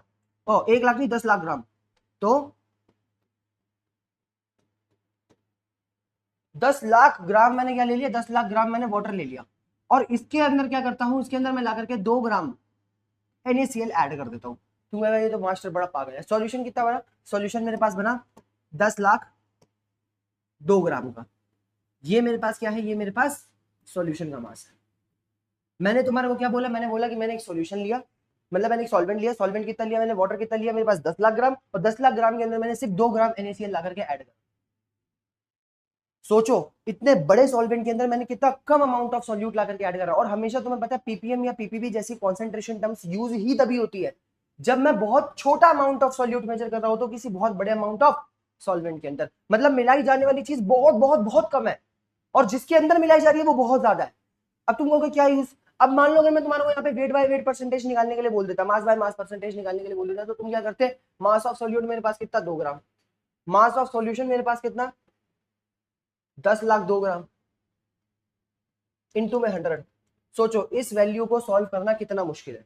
हम लोग चलो इसको रफली करके तुम्हारे लिए 10 लाख भी लिख लेते हैं, हाँ कि ना, 2 ग्राम से कोई फर्क थोड़ी पड़ता है। मास ऑफ सॉल्यूशन और मास ऑफ सॉल्वेंट बराबर ही तो है, सिर्फ 2 ग्राम का ही तो अंतर है। तो मान लो कि मैं इसमें से 2 जीरो काट भी दूंगा पर भी मेरे पास क्या 0.0002%।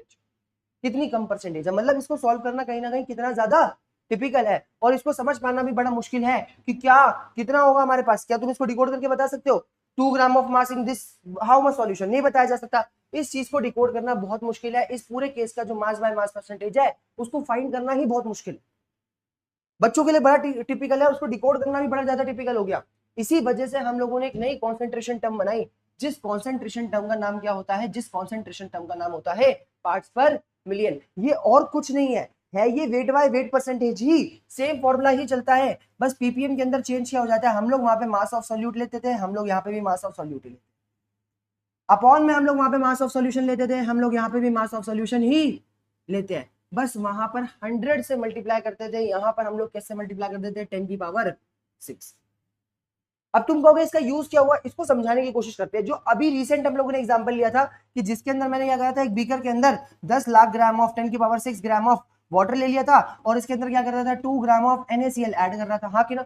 अगर मैं इसका पीपीएम निकालना चाहूँ तो मेरे पास मास ऑफ सॉल्यूट कितना 2 अपॉन में मास ऑफ सॉल्यूशन, इन दोनों को ऐड करके आना चाहिए। पर तुम खुद सोचो सिर्फ 2 ग्राम का ही तो अंतर है, क्या मैं यहाँ मास ऑफ सॉल्यूशन को रफली रफली मास ऑफ सॉल्वेंट नहीं लिख सकता? बिल्कुल सही है। तुम्हें एक बात बताओ, मैं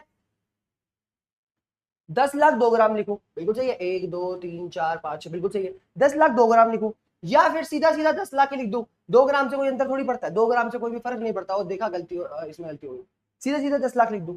तो मैं यहाँ पे क्या लिख देता हूँ, यहाँ पे लिख देता हूँ 10 की पावर 6 इंटू बाई 10 की पावर 6, दोनों कट करके आंसर हमारे पास क्या गया 2 ppm। What does this 2 ppm signifies? इस 2 ppm का मतलब ही क्या है कि 2 ग्राम of solute, 2 gram of solute dissolve in 10 की पावर 6 ग्राम ऑफ सॉल्यूशन। अब इसको सिग्निफाई करना बड़ा आसान हो गया, ये और कुछ नहीं है, ये वेट बाय वेट परसेंटेज ही निकालने का तरीका बिल्कुल सेम टू सेम वही था। मास बाय मास भी ऐसे निकालते थे और पीपीएम भी ऐसे निकालते हैं, बस वहां पे 100 से मल्टीप्लाई करते थे, यहाँ पे 10 लाख से। पार्ट्स पर मिलियन तुम्हें पता है यूज कहाँ होता है, माइक्रो ऑर्गेनिज्म तुमने देखा कितने छोटे छोटे से होते हैं, अगर उनका कुछ सॉल्यूशन बनाओ तो हल्के से पानी के अंदर भी जो हमारे पास कॉन्सेंट्रेशन होगी माइक्रो ऑर्गेनिज्म की बहुत कम होगी, उनको मेजर करने के लिए जनरली पीपीएम यूज होता है। मैंने क्या बताया, मैंने बताया कि पेपर में तुम्हारे पीपीएम और पीपीबी के क्वेश्चन बहुत कम आते, बहुत कम, लेकिन आते हैं, ऐसा नहीं है, ये जरूरी नहीं है, तुम्हें पढ़ना जरूर है। मैंने क्या बोला, बस इतना बोला कि हम लोग क्या करते हैं पार्ट्स पर मिलियन निकालने के लिए क्या करते हैं, मास ऑफ सॉल्यूट को, ये देखो parts per million used to express the very low concentration of a solute in a solution. जहां पर मेरे पास मास ऑफ सॉल्वेंट जिसके अंदर हम लोग अपने सॉल्यूट को लाकर के मिला रहे हैं वो कहीं ना कहीं 1 मिलियन यानी 10 लाख के आसपास हो जाता है। तो इसके अंदर अगर मैं सॉल्यूशन का टोटल मास निकालना चाहूँ तो उसमें सॉल्यूट के मास को कंसीडर करने की जरूरत ही नहीं है यार। तुम खुद सोचो 10 लाख ग्राम के अंदर 2 ग्राम लाके मिला रहे हो, तो क्या 10 लाख और 2 ग्राम में अंतर नहीं है? तुम 2 ग्राम को हटा भी दोगे कोई फर्क पड़ेगा? यहाँ पे पूरे पूरे सॉल्यूशन का जो मास होता है वो कहीं ना कहीं रफली रफली सॉल्वेंट के मास के इक्वल ही हो जाता है, क्योंकि सॉल्वेंट बहुत सारा है। फिर mass of solute can be neglected in such type of solution because mass of solvent is nearly equal to the mass of solution. यहाँ पे सॉल्यूट के मास को नेग्लेक्ट करा जा सकता है क्योंकि जो सॉल्यूशन का पूरा पूरा मास है वो कहीं ना कहीं हमारे सॉल्वेंट के मास के ही आसपास है। 10 लाख 2 ग्राम हो या 10 लाख ग्राम हो एक ही बात है, कोई ज्यादा अंतर उसके अंदर नहीं पड़ता। हम लोग जब कभी भी मास लेते हैं तो मास ऑफ सॉल्यूशन की जगह सीधा सीधा मास ऑफ सॉल्वेंट भी लिख देते हैं। और यही फॉर्मूला हम लोगों ने पढ़ा, that ppm is equal to mass of solute upon mass of solution into 10 की पावर 6। अगर मैं बोलूं मेरे पास कोई एक पीपीएम सॉल्यूशन पड़ा हुआ है, एक पीपीएम सॉल्यूशन का मतलब क्या है कि मेरे पास 1 ग्राम of solute present in 10 lakh gram of solution. बिल्कुल सही बात है, बिल्कुल सही बात है, बिल्कुल सही बात है, बिल्कुल सही बात है। अब चलते हैं पीपीबी की तरफ। पीपीबी बिल्कुल इसका भाई है। क्या बोला मैंने, पीपीबी इसका भाई है, बस वहां पे 10 की पावर 6 की जगह PPB parts per billion, parts per billion. ओ बिलियन कितना होता है, बिलियन नहीं पता हमारे को, 10 की पावर 9 होता है। अब 10 की पावर 9 कितना हो गया, ये 10 की पावर 9 हमारे पास हो गया 100 करोड़। क्या हो गया, 100 करोड़। अब मैं तुम्हारे को बोल दूं कि भाई मेरे पास एक बीकर है, इस बीकर के अंदर ना मैं 100 करोड़ ग्राम ऑफ वाटर ले लेता हूं, 100 करोड़ ग्राम ऑफ वाटर ले लेता हूं और उसके अंदर लाकर के सिर्फ 2 ग्राम NaCl ऐड करता हूं। चलो भाई इसकी वेट बाय वेट परसेंटेज नहीं बता सकते, नहीं बता सकते। हम लोग इसके लिए क्या डिफाइन करेंगे, हम लोग इसके लिए डिफाइन करेंगे पीपीबी। और पीपीबी का फॉर्मूला हमारे पास क्या होता है, पीपीबी का फॉर्मूला हमारे पास होता है same to same mass of solute, mass of solute upon में मास ऑफ सॉल्यूशन, जिसको नियरली हम लोग सॉल्वेंट भी लिख सकते हैं। दोनों का मास आसपास ही है यार। तुम एक बात बताओ, 100 करोड़ और 100 करोड़ 2, कोई अंतर पड़ेगा, कोई अंतर नहीं पड़ेगा भाई। कितना कम गैप होगा इन दोनों के बीच में, मतलब मास ऑफ सॉल्यूशन कहीं ना कहीं हमारे पास पूरा मास ऑफ सॉल्वेंट जितना ही होगा, क्योंकि सॉल्वेंट यहाँ पे बहुत सारे। क्या कुछ गलत का मैंने? अब हम लोग क्या करते हैं, इनटू में 10 की पावर। अब मान लो कि मेरे पास मास ऑफ सॉल्यूट कितना रहेगा 2, मास ऑफ सॉल्वेंट कितना रहेगा 10 की पावर 9, इनटू में 10 की पावर 9, कट करके आंसर मेरे पास क्या आ गया 2 ppb। 2 ppb का मतलब ही क्या है, 2 ppb का मतलब है कि 2 ग्राम of solute dissolve in 100 crore gram of solution. क्या कोई दिक्कत? बहुत सिंपल सी बात है, दोनों के दोनों पीपीएम और PPV mass by mass percentage वाले सेम फॉर्मूला में लगते हैं, बस 100 की जगह पीपीएम के अंदर 10 की पावर 6 आ जाता है और पीपीवी में 10 की पावर आया नहीं आया, आया नहीं आया, आया नहीं आया। अरे मैंने क्या बोला, मैंने ये बोला बस दोनों के फॉर्मूलाज अपने दिमाग में रख लो कि पीपीएम हमारे पास क्या होता है, दिल ने ये कहा है दिल से मोहब्बत हो गई है तुमसे, वो मेरी जान मेरे दिल में, सॉल्वेंट इनटू में 10 की पावर 6 पीपीबी। यार मुझे पता क्या गाना गाने से डर लगता है, मुझे लगता है कहीं कॉपीराइट ना आ जाए और फिर वीडियो की मेहनत चली जाएगी और तुम बच्चों का ना डेकोरम टूट जाता है। सही बात है कि नहीं? कुछ गलत कहा मैंने? एक दिन से भुला दूंगा मैं, उसके निशान मिटा दूंगा मैं, चाहूंगा ना मैं उस पत्थर को, जा उसे बता दे। कुछ गलत कहा मैंने? कुछ गलत कहा? मैंने बोला बस पीपीएम और पीपीबी कब यूज होते हैं, जब यूज होते हैं जब कभी भी हमारे को बहुत small fraction of solute measure करना होता है इन अ कंप्लीट सॉल्यूशन। जब कभी भी सॉल्वेंट का मास बहुत ज्यादा हो गया, बहुत ज्यादा हो गया, वहां पे मास बाय मास परसेंटेज डिटरमाइन करना पॉसिबल नहीं है, इसलिए हम लोग उसका ही एक एक्सटेंशन निकालते हैं जिसको पीपीएम और पीपीबी कहा जाता है। पीपीएम निकालने के लिए मास ऑफ सॉल्यूट अपॉन में मास ऑफ सॉल्यूशन इनटू में 10 की पावर 6 और पीपीबी निकालने के लिए मास ऑफ सॉल्यूट अपॉन में मास ऑफ सॉल्यूशन इनटू में 10 की पावर 9। जहां पे मास ऑफ सॉल्यूशन को हम लोग मास ऑफ सॉल्वेंट भी लिख सकते हैं, क्योंकि मास ऑफ सॉल्वेंट बहुत ज्यादा होने की वजह से कहीं ना कहीं सॉल्यूशन और सॉल्वेंट का मास आसपास होता है। आया नहीं आया, आया नहीं आया, बहुत मस्त तरीके से आया, बहुत मस्त तरीके से आया। अब हम लोग थोड़ा सा आगे की ओर बढ़ते हैं और हमारी लास्ट कॉन्सेंट्रेशन टर्म की तरफ चलते हैं, दैट इज मोल फ्रैक्शन। इसके बाद तुम्हें पता है क्या, इसके बाद ये वीडियो खत्म हो जाएगी। इसके बाद हम लोग अगली वीडियो के अंदर थोड़े बहुत क्वेश्चंस करेंगे मोल फ्रैक्शन के भी, सारी concentration molarity, molality, mass by mass और volume by volume, mass by volume, normality, सबके हम लोग थोड़े थोड़े क्वेश्चंस भी करेंगे, अच्छे अच्छे क्वेश्चंस करेंगे, कम से कम 20 क्वेश्चंस करेंगे आसपास और मजा आ जाएगा तुम्हारे को। अब ध्यान से सुनने की कोशिश करो। इसके बाद हमारे पास आते हैं, इसके बाद हमारे पास लास्ट कॉन्सेंट्रेशन टर्म आती है, हमारी 9th कॉन्सेंट्रेशन टर्म, जिसको हम लोग कहते हैं मोल फ्रैक्शन। अच्छा ये बताओ, ये जो पीपीएम और पीपीबी अभी हम लोग पढ़ के आए हैं, क्या ये टेम्परेचर डिपेंडेंट होती है? सरासर ना, क्योंकि दोनों वॉल्यूम पे डिपेंड ही नहीं करती। जो कॉन्सेंट्रेशन टर्म वॉल्यूम पे डिपेंड करती है वो हमारे पास टेम्परेचर डिपेंडेंट है, और जो वॉल्यूम पे डिपेंड नहीं करती वो टेम्परेचर इंडिपेंडेंट है। उसमें टेम्परेचर का कोई फर्क नहीं पड़ता। टेम्परेचर चेंज करेंगे मास की वैल्यू चेंज होती नहीं, मास की वैल्यू चेंज होती नहीं, तो दोनों कॉन्सेंट्रेशन टर्म पे फर्क नहीं पड़ता। शाबाश हिमांशु राव, शाबाश। गया मास्टर खुद को शाबाशी देता रहता है, तुम लोगों को भी शाबाश, वेल डन। आगे पढ़ते हैं। अब ध्यान से समझने की कोशिश करना। लास्ट कॉन्सेंट्रेशन टर्म हमारे पास क्या आती है, लास्ट कॉन्सेंट्रेशन टर्म हमारे पास आती है मोल फ्रैक्शन। मैं तुम्हारे को ना ये सब लिखा हुआ ऐसे तैसे मारो, इसकी पहले मेरी बात ध्यान से समझने की कोशिश करो। मान लो कि मेरे पास एक बीकर है, इस बीकर के अंदर मैंने ले लिया 180 ग्राम ऑफ वाटर। क्या ले लिया? 180 ग्राम ऑफ वाटर, जिसके अंदर मैं ला करके ऐड कर रहा हूं 120 gram of NaOH, sodium hydroxide. क्या कोई दिक्कत? मैं तुमसे पूछूं सॉल्यूट क्या और सॉल्वेंट क्या, तो तुम बोलोगे सॉल्यूट बावे तुम्हारा NaOH है, NaOH, और तुम्हारा सॉल्वेंट जो है वो हमारे पास क्या है, वो हमारे पास वाटर है। क्या कोई दिक्कत? NaOH का मास कितना दे रखा है? 120 ग्राम, और H2O का मास हमारे को कितना दे रखा है 180 ग्राम। क्या कुछ गलत था मैंने? सही बात है कि नहीं?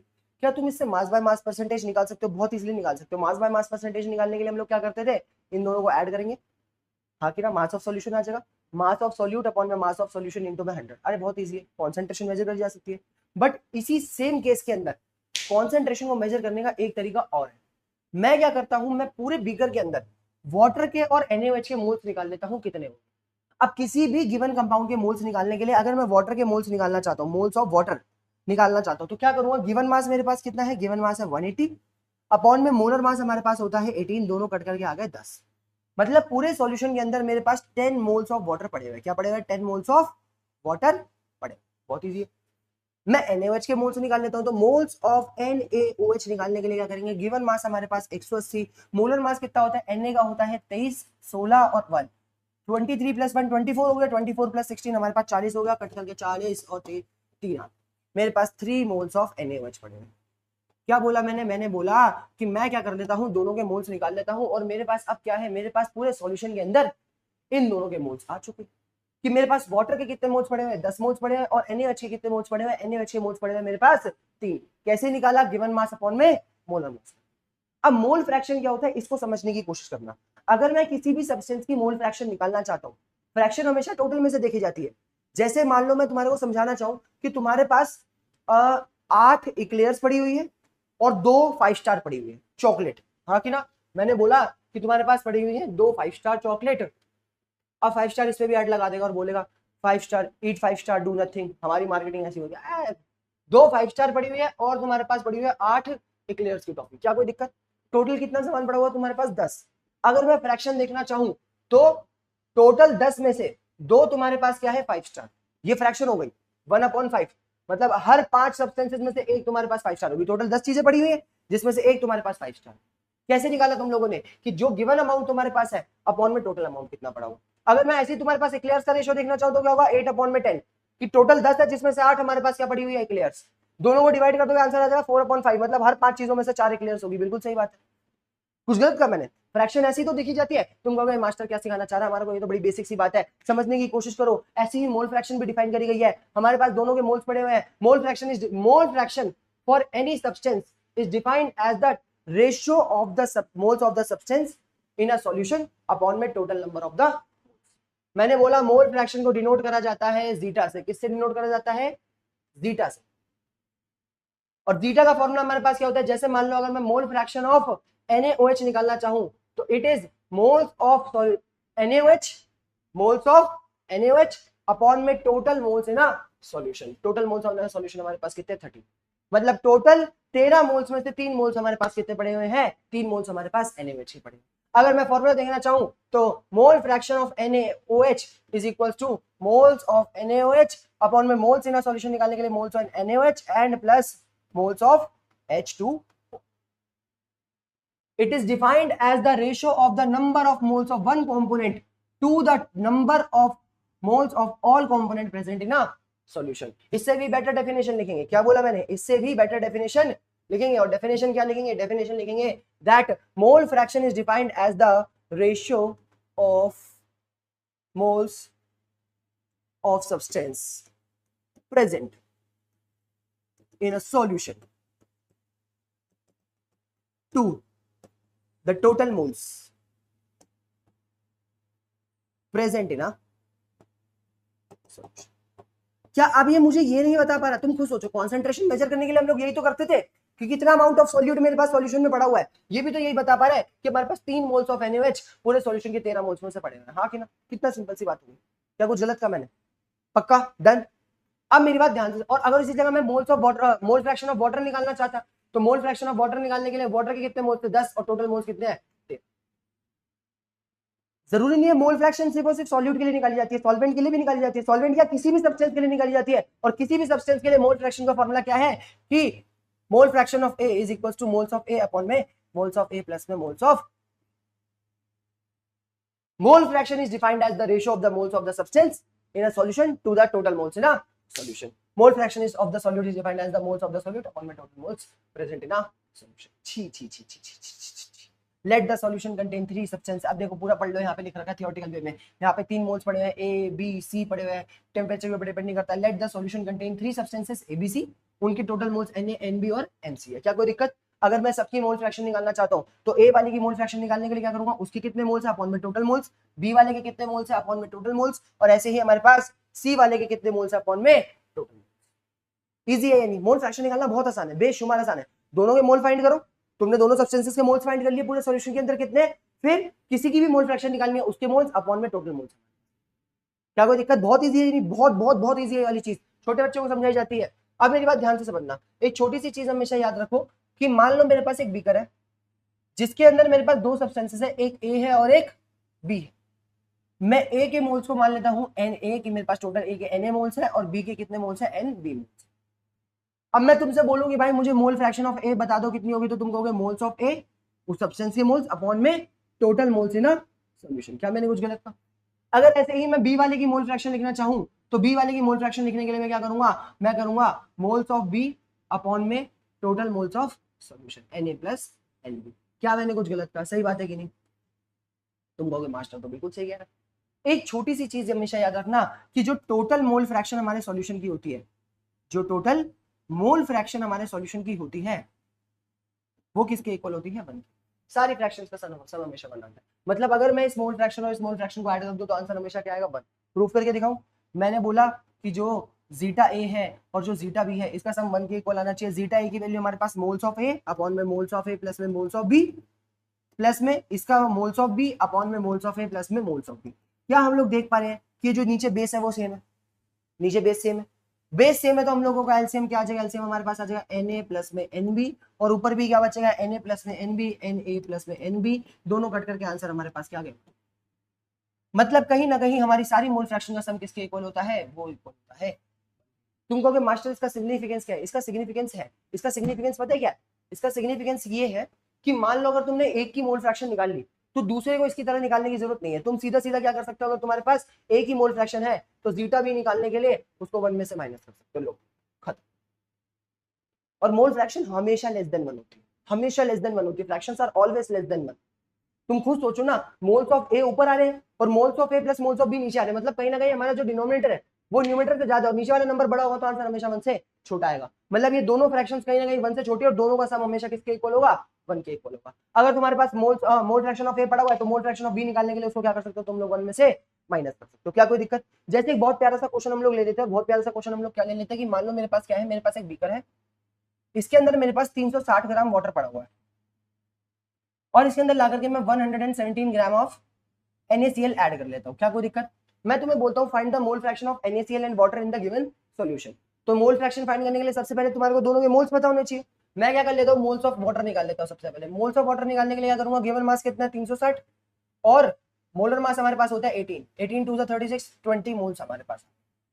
वाटर के कितने मोल्स पड़े हुए हमारे पास, वाटर के मोल्स पड़े हुए 20। अब मैं NaCl के मोल्स निकाल लेता हूं तो moles of NaCl is equal to 117 upon में। अब एक बात बताओ, NaCl का मोलर मास क्या होता है? Na का मास हमारे पास होता है 23 और Cl का होता है 35.5। तुम दोनों को ऐड कर दोगे तो तुम्हारे पास आंसर आ जाएगा 58.5। 58.5। अब 58.5 ध्यान से सुनने की क्वेश्चन, अगर मैं 58.5 का डबल करूंगा तो 117 आ जाता है, तो यानी 2 मोल्स पड़े। मैंने NaCl के भी मोल्स निकाल लिए, मैंने वाटर के भी मोल्स निकाल लिए। अगर मैं मोल फ्रैक्शन निकालना चाहूं NaCl की मोल फ्रैक्शन निकालने के लिए क्या करूंगा, मोल्स ऑफ NaCl2 अपॉन में total moles in a solution. Total moles in a solution निकालने के लिए दोनों को ऐड करूंगा, आंसर आ जाएगा 20। कट करके आंसर मेरे पास क्या आ गया, 1/। क्या कुछ गलत कहा मैंने? सेम ऐसे ही अगर मैं मोल फ्रैक्शन ऑफ वाटर निकालना चाहूंगा तो मोल फ्रैक्शन ऑफ वाटर के लिए मोल्स ऑफ वाटर कितने पड़े हुए हैं, 20 अपॉन में टोटल मोल्स कितने हैं, 22। आंसर हमारे पास आ जाएगा 10 अपॉन में। अब मैंने तुम्हारे को क्या बताया था, दोनों मोल फ्रैक्शन का सम हमेशा 1 के इक्वल होता है। तुम करके देख लो, 1/11 प्लस में 10 अपॉन में 11 11 बेस सेम आ गया, 10 + 1 11 हो गया। कट करके आंसर हमारे पास है। मास्टर हम तो बायो वाले बच्चे हैं, पूरा करके दिखाओ हमारे को। लो करके दिखा देते हैं, बेस सेम आएगा, यहाँ पे 11 आएगा, 10 + 1 11 हो गया, 11 से 11 करके बना गया। क्या कोई दिक्कत? हैप्पी? पक्का? मतलब मैंने तुम्हारे को क्या बताया कि इस पूरे सॉल्यूशन के अंदर जो मोल फ्रैक्शन ऑफ NaCl है प्लस में जो मोल फ्रैक्शन ऑफ वाटर है, इन दोनों का सम हमेशा किसके इक्वल होगा, 1 के। और मैंने तुम्हारे को यही बताया अगर तुम्हारे पास NaCl की मोल फ्रैक्शन है तो तुम्हारे को वाटर की मोल फ्रैक्शन निकालने के लिए पूरा तरीका करने की जरूरत नहीं है। तुम वाटर की मोल फ्रैक्शन कैसे निकाल सकते हो, तुम 1 minus mole fraction of NaCl करके भी निकाल सकते हो। करके दिखाऊं, mole fraction of water is equal to 1 minus mole fraction of NaCl कितनी है 1/11। करके देख लो, 11 ऊपर चले जाएगा, 11 माइनस 1 10/11। क्या यही नहीं आ रही?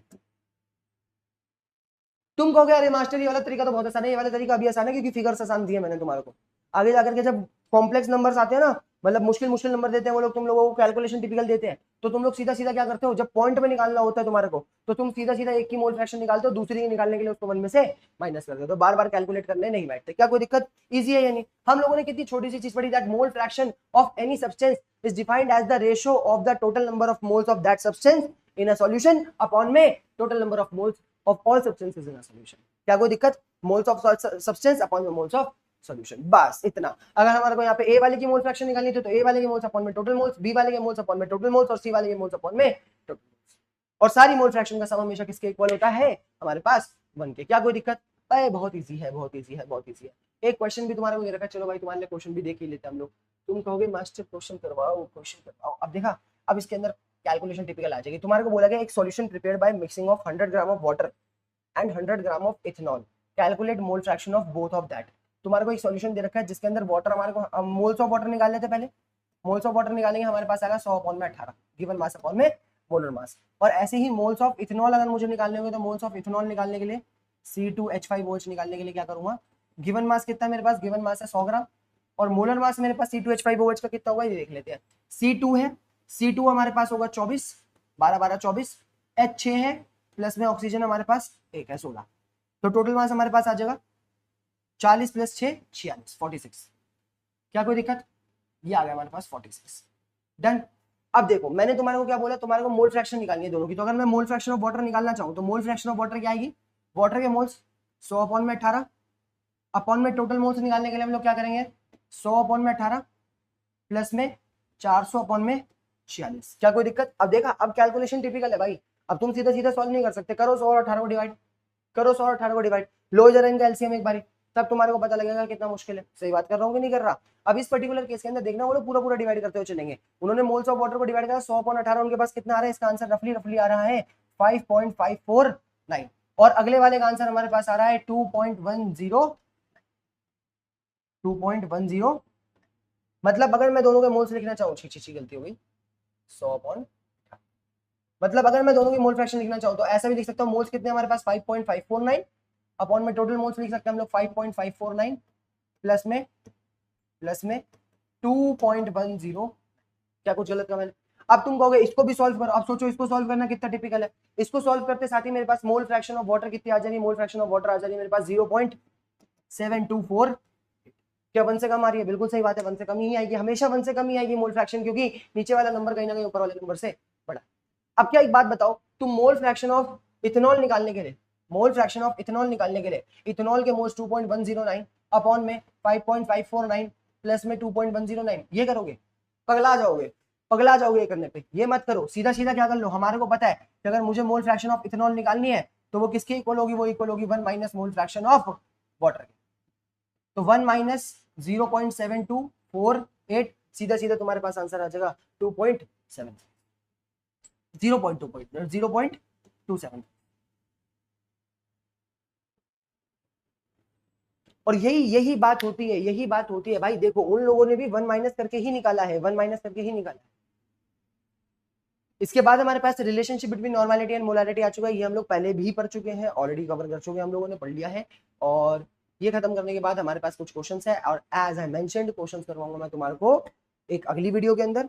और बहुत बहुत अच्छी बात है कि तुम लोग यहाँ तक आए हो, तुमने ये पूरी वीडियो देखी है, और अगर तुम्हारे को ये वीडियो यूजफुल लगी है तो अपने दोस्तों को भी भेजो भाई, उनको भी बताओ, और सारी की सारी कॉन्सेंट्रेशन टर्म्स ढंग से रिवाइज कर लो। मैं तुम्हारे को अगर एक बहुत अच्छी सी चीज बताना चाहूँ तो हम लोगों ने जो जो कॉन्सेंट्रेशन टर्म्स पढ़ी वो हम लोगों ने कौन कौन सी पढ़ी, एक पढ़ी मैं तुम्हारे को ना 2 हिस्सों में बांटता हूँ। एक थी हमारे पास वॉल्यूम डिपेंडेंट, एक थी वॉल्यूम डिपेंडेंट और एक थी वॉल्यूम इंडिपेंडेंट, मतलब जिसके अंदर वॉल्यूम नहीं आती।